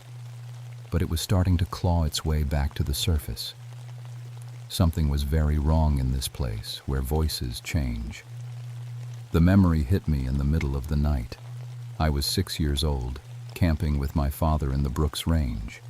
Dad was teaching me to hunt, showing me how to read tracks and understand what the land was telling us. We'd been out for 3 days when something started following us. At first, it was just little things. Our campfire would be arranged differently when we woke up. Food we'd secured would be moved. Dad's hunting knife would be on the wrong side of his pack. Then, on the third night, Dad went to check our snares and came back different. Same face, same voice, same memories of our family, our traditions, everything we'd ever talked about. But he was using his right hand instead of his left. And when he smiled, it didn't reach his eyes. I woke up from the memory with my heart pounding, covered in cold sweat. Through the walls of my tent, I could hear voices coming from the archaeological site. Low, rhythmic chanting in a language I didn't recognize but somehow understood. I grabbed my flashlight and stepped outside. The team was standing in the center of the stone circle, all 4 of them facing inward. They weren't moving, just standing there with their heads tilted back, staring at the stars. The chanting seemed to be coming from everywhere and nowhere at once. Dr. Mitchell, I called out. They all turned to look at me at exactly the same moment, 4 heads moving in perfect unison, like they were connected by invisible strings. In the beam of my flashlight, their eyes reflected the light like animals. We're learning, Mark Chen said, but his voice came from Sarah Kim's mouth. Learning to be, Dr. Mitchell added, but the words came from Dr. Hendricks. Who we really are, they all said together, their voices blending into one. I backed away slowly, my hand moving to the radio clipped to my belt. But when I looked down, the radio was gone. I was sure I'd had it when I went to bed. Looking for this? Mark held up my radio, even though I'd seen him standing 20 feet away a second before. We can't let you interfere, Dr. Mitchell said, taking a step toward me. Not when we're so close to coming home. The chanting started again, but now I could see their mouths weren't moving. The sound was coming from the stones themselves, like the ancient rock was singing. I ran. The next morning, I found Mark Chen's body. He was lying in his sleeping bag, eyes wide open, staring at nothing. His skin was cold, but there were no obvious injuries, no signs of violence. He looked peaceful, except for his eyes. They were brown again. The other three acted like nothing had happened. Poor Mark, Dr. Mitchell said when I called her over. We wondered why he didn't answer when we called for breakfast. Heart attack, maybe? Dr. Hendricks suggested. Young people can have undiagnosed conditions. But Sarah Kim just stared down at the body with those gray, ice-colored eyes and said, "He won't be needing that form anymore." I tried to radio for help, but my equipment was still missing. When I asked the team about their radio, they all claimed it had stopped working days ago. Equipment fails out here, Dr. Mitchell explained. The magnetic fields from the stone circle interfere with electronics. But I'd tested the radio when I arrived. It had worked fine. That afternoon, while the others continued their research, I searched the camp for our missing communications equipment. I found everything buried under a pile of stones about 50 yards from the main site. The radios had been smashed to pieces, the GPS units destroyed, even the emergency beacon had been torn apart. Someone, or something, had made very sure we couldn't call for help. When I confronted the team about it, they all looked genuinely confused. Why would we destroy our own equipment? Dr. Hendricks asked. We're scientists, Dr. Mitchell added. We rely on our instruments. But Sarah Kim was humming that old song again, the one that sounded like winter wind through dead trees. That evening, as I was trying to figure out how to hike 80 miles through wilderness to get help, I found Dr. Hendricks sitting by the stone circle, talking to someone who wasn't there. I understand now, he was saying to the empty air. The knowledge was always here, waiting for the right minds to receive it. Dr. Hendricks, are you all right? He turned to look at me, and for a moment his face went completely blank, like someone had turned off the lights behind his eyes. Then he smiled, and his personality came flooding back. Of course, Ranger. Just making some field notes. The acoustics here are remarkable.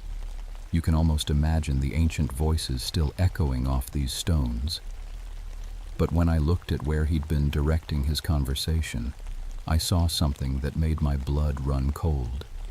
There was a fourth shadow on the ground beside the three cast by him, me, and the fire. A shadow with no body to cast it. As I watched, the shadow waved at me. That night I heard my father's voice calling my name from somewhere in the darkness beyond our camp. The same voice that had called to me 26 years ago, on the night I learned that sometimes the dead don't stay dead. Sometimes they just learn to wear new faces. I didn't sleep that third night. Couldn't. Every time I closed my eyes, I heard my father's voice getting closer to the camp, calling my name with that slight accent he'd picked up after he came back from checking those snares. Except my father had been dead for over 20 years. Around 3 in the morning, I heard Dr. Mitchell scream.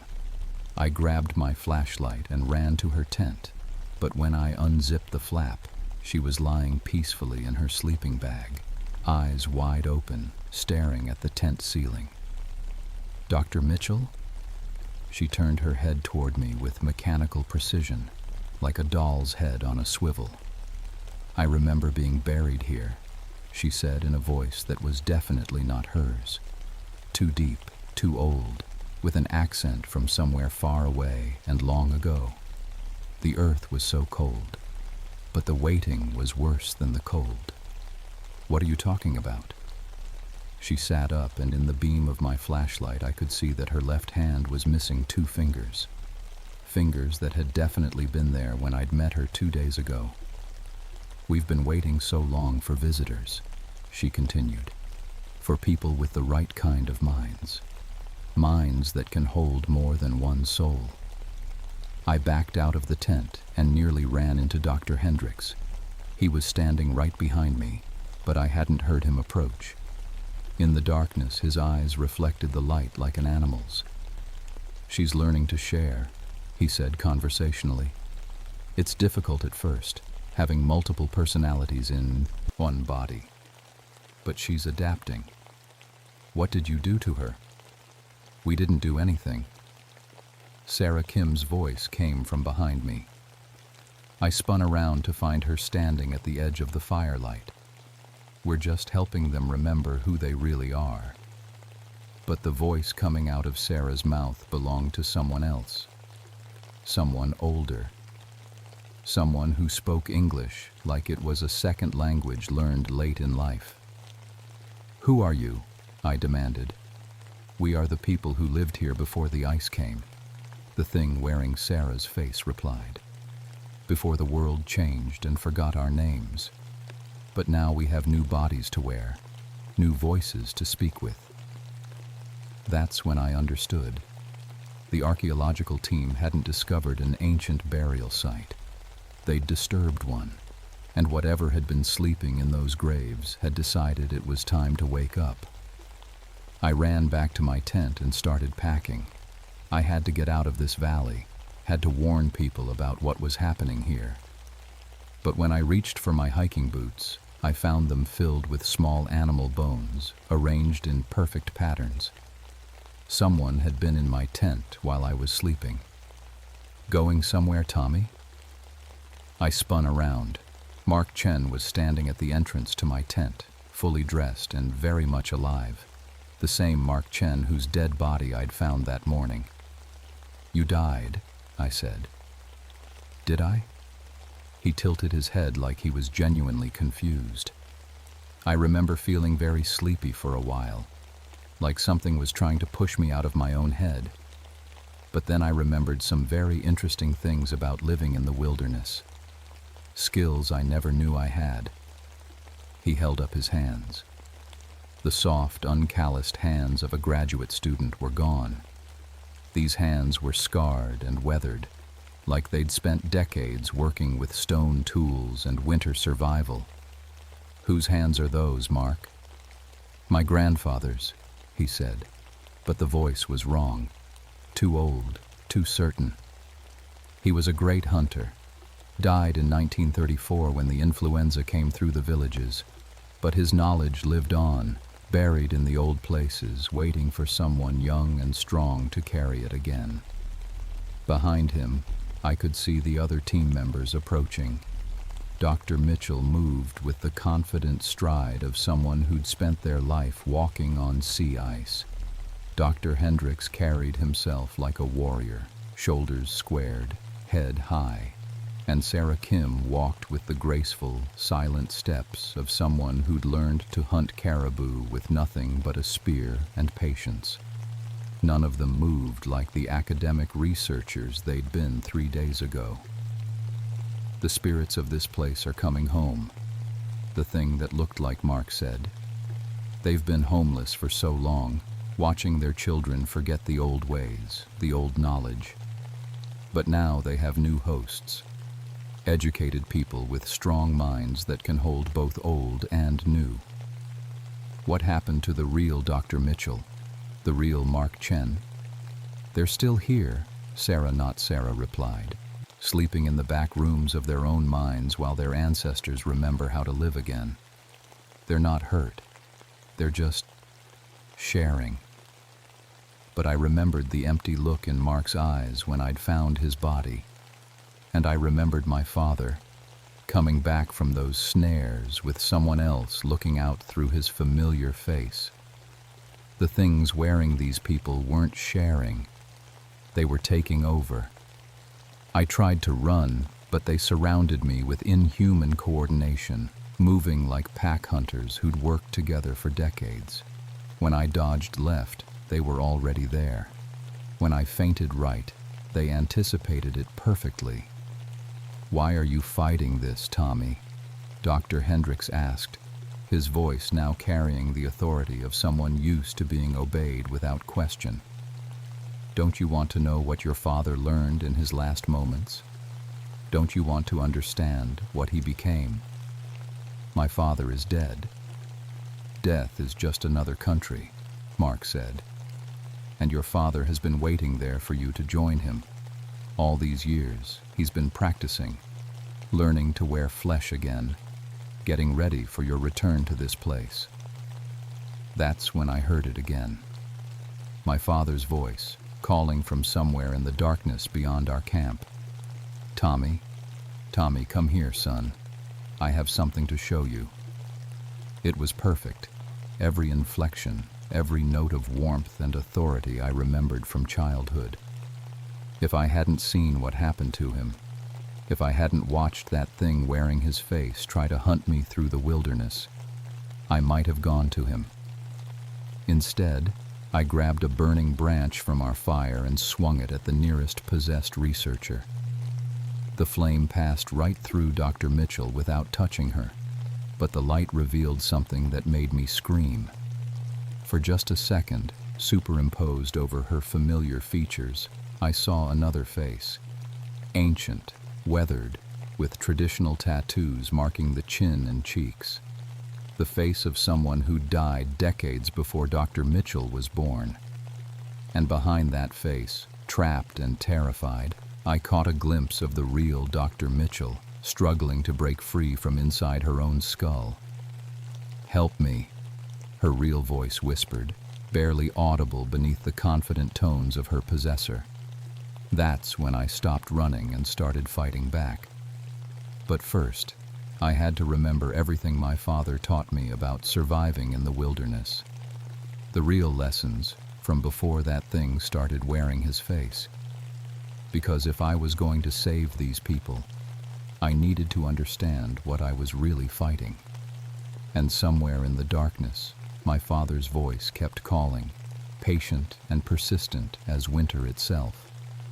I knew what I had to do, but the knowledge came with a price I wasn't sure I could pay. The memories I'd buried for 26 years came flooding back all at once. My real father, teaching me to recognize the signs when spirits walked in the wrong places. The old stories about the hunger that walks in flesh. And most importantly, the ritual he'd tried to teach me on our last camping trip before the thing took him. "Some spirits get lost between worlds," he'd said, showing me how to arrange stones in protective patterns. "They forget they're dead and try to squeeze into the living, but they can only do it in places where the walls are thin, sacred places, burial grounds." The archaeological team had been digging into a mass grave without realizing it. All those ancient stone circles weren't just ceremonial sites. They were containment systems, and Dr. Mitchell's team had broken them apart to study them. As dawn broke over the valley, I could see the possessed researchers moving around the disturbed burial site, no longer pretending to be human. Mark Chen's body carried itself like it had been walking this land for centuries. Dr. Hendricks had somehow acquired scars that told stories of battles fought with stone weapons. And Dr. Mitchell had started carving traditional tattoos into her own face with a piece of flint. "Tommy." The voice came from everywhere at once. "Time to come home, son." This time I didn't run. I walked straight toward the sound. I found him standing at the center of the stone circle, looking exactly as I remembered. Tall, broad-shouldered, wearing his favorite red flannel shirt and that old baseball cap with the fishing lure attached. But his shadow fell in the wrong direction, and when the wind blew, his hair didn't move. "I've been waiting for you," he said with my father's voice and my father's smile. "All these years, practicing, learning to be myself again. Do you know how hard it is to remember being human when you're not wearing flesh? You're not my father. I have all his memories. I remember teaching you to track, to read the signs in nature, to respect the old ways. I remember loving you more than my own life. What's the difference? For a moment, I almost believed it. The longing to see my father again was so strong it made my chest ache. But then I noticed his hands. My father had lost the tip of his ring finger in a childhood accident. The thing standing in front of me had all 10 fingers intact. The real difference, I said, pulling sage and tobacco from my pack, is that my father taught me how to send lost spirits back where they belong. I started the ritual he'd shown me, building a small fire with specific wood, burning the sacred plants in a pattern passed down through generations. The possessed researchers tried to stop me, but something about the smoke made them hesitate, confused.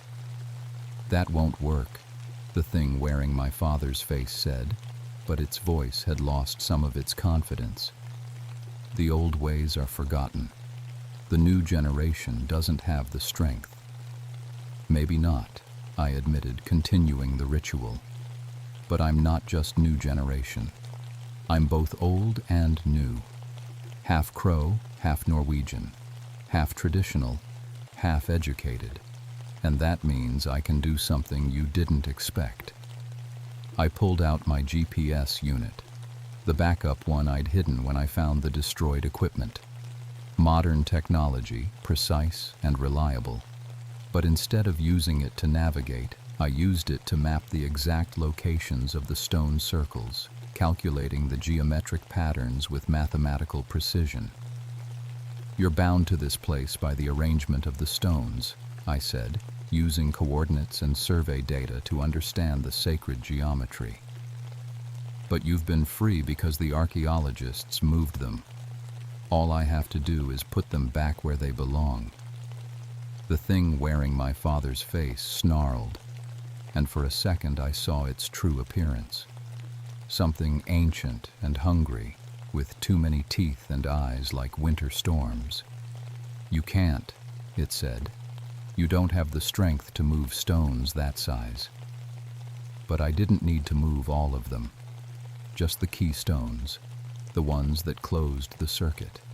And I had something the original builders didn't have. A come-along winch and climbing rope in my emergency kit.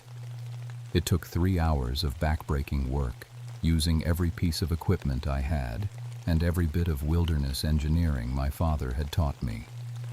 The possessed researchers tried to stop me, but the ritual fire kept them at bay, and each stone I moved back into place weakened their hold on the stolen bodies. When I moved the final stone into position, the effect was immediate. The possessed researchers collapsed like marionettes with cut strings. The temperature in the valley dropped 20 degrees in seconds, and the thing wearing my father's face began to change. "Tommy," it said in my father's voice, but now I could hear the fear underneath. "Please, don't send me back to the cold place. I just wanted to see you again." For a heartbreaking moment, it really did look like him. Lost, frightened, reaching out to me with desperate love. But I had seen what these things did to their hosts. I had seen the real Dr. Mitchell trapped inside her own skull, screaming silently while something else wore her face. "Goodbye, Dad," I whispered, and completed the binding. The scream that followed shook snow off the mountains. When it was over, 4 confused archaeologists were lying unconscious beside a perfectly restored stone circle. Mark Chen's eyes were brown again. Dr. Mitchell's face was unmarked, though she'd have some interesting scars to explain. And Dr. Hendricks looked like he'd never held a weapon in his life. They'd lost 3 days of memories, but they were themselves again. As for me, I finally understood what my father had really been trying to teach me on that last camping trip. Not just how to fight the spirits that get lost between worlds, but how to recognize when someone you love has been taken from you. Sometimes the hardest thing about fighting monsters is admitting that the person you're trying to save is already gone. The official report said equipment failure and altitude sickness had caused temporary disorientation among the research team. Dr. Mitchell and her colleagues were evacuated for medical observation and made full recoveries, though none of them remembered anything about their discoveries at the Stone Circle site. The site itself was reclassified as culturally sensitive and restricted from further archaeological study. Sometimes the old protections exist for good reasons. I requested a transfer 2 weeks later, told my supervisor I needed a change of scenery after the stress of the rescue operation. What I didn't tell him was that I'd started having dreams about other burial sites, other places where the walls between worlds were wearing thin. The dreams always featured my father, standing at the edge of my vision, trying to tell me something important. But now I could tell the difference between memory and spiritual interference. The real memory of my father would never ask me to do anything that would hurt other people. The thing that had worn his face? That was something else entirely. 3 months after the incident, I was working in Denali when I got a call from a park ranger in Montana. They'd found a research team acting strangely near some ancient native sites. The symptoms sounded familiar: personality changes, missing time, equipment failures in sacred places. Thing is, the Montana ranger said, one of the researchers insists he's a Blackfoot warrior who died in 1876, knows things about the land that aren't in any textbook. His family says he's never shown any interest in native culture before. I volunteered for the consultation. It's been happening more often lately. Archaeological teams, amateur historians, treasure hunters, people with just enough education to find the old sites, but not enough wisdom to leave them alone. They dig up things that should stay buried, break apart protections that took generations to build. And sometimes the dead get tired of being dead. My job now is unofficial, but necessary. I travel to remote sites where research teams have equipment problems or psychological stress from isolation. I restore the old protections using both traditional knowledge and modern tools, GPS coordinates and sacred geometry, radio communications and ritual fires. I've learned to carry sage and tobacco alongside my emergency beacon. My pack contains both a satellite phone and traditional prayer items, because sometimes you need both old wisdom and new technology to keep the world in balance. The hardest part isn't fighting the spirits that refuse to move on. The hardest part is seeing the families of the people they've possessed, watching them hope that their loved ones are just acting differently and will return to normal on their own. I know that hope. I've carried it for 26 years. But I also know the truth. When something else starts looking out through familiar eyes, the person you knew is already gone. What's left is just a very convincing echo, wearing a face you recognize. Last week, I got a letter from a woman in Alaska. Her husband had gone on a solo camping trip to photograph wildlife and came back changed. He knew things about traditional hunting he'd never learned, spoke words in a language she'd never heard him use, and sometimes she caught him staring at her like he was trying to remember who she was supposed to be. The return address was from a town about 40 miles from Kobuk Valley. I'm packing my gear tonight. Some jobs you volunteer for. Others choose you, whether you're ready or not. But either way, when lost spirits start wearing the faces of the living, someone has to be there to send them home, even when that someone used to love the face they're wearing. My name is Thomas Ravencrest, and I hunt the things that hunt us. It's not the job I trained for, but it's the job I was born for. And in a world where ancient burial grounds keep getting disturbed by people who don't understand what they're awakening, It's a job that will never end. Sometimes late at night when I'm alone in my tent, I still hear my father calling my name from somewhere in the darkness. But now I know the difference between memory and mimicry. The real memories of love don't come with cold fingers and hungry eyes. They come with warmth and wisdom and the quiet strength to do what's necessary, even when it breaks your heart.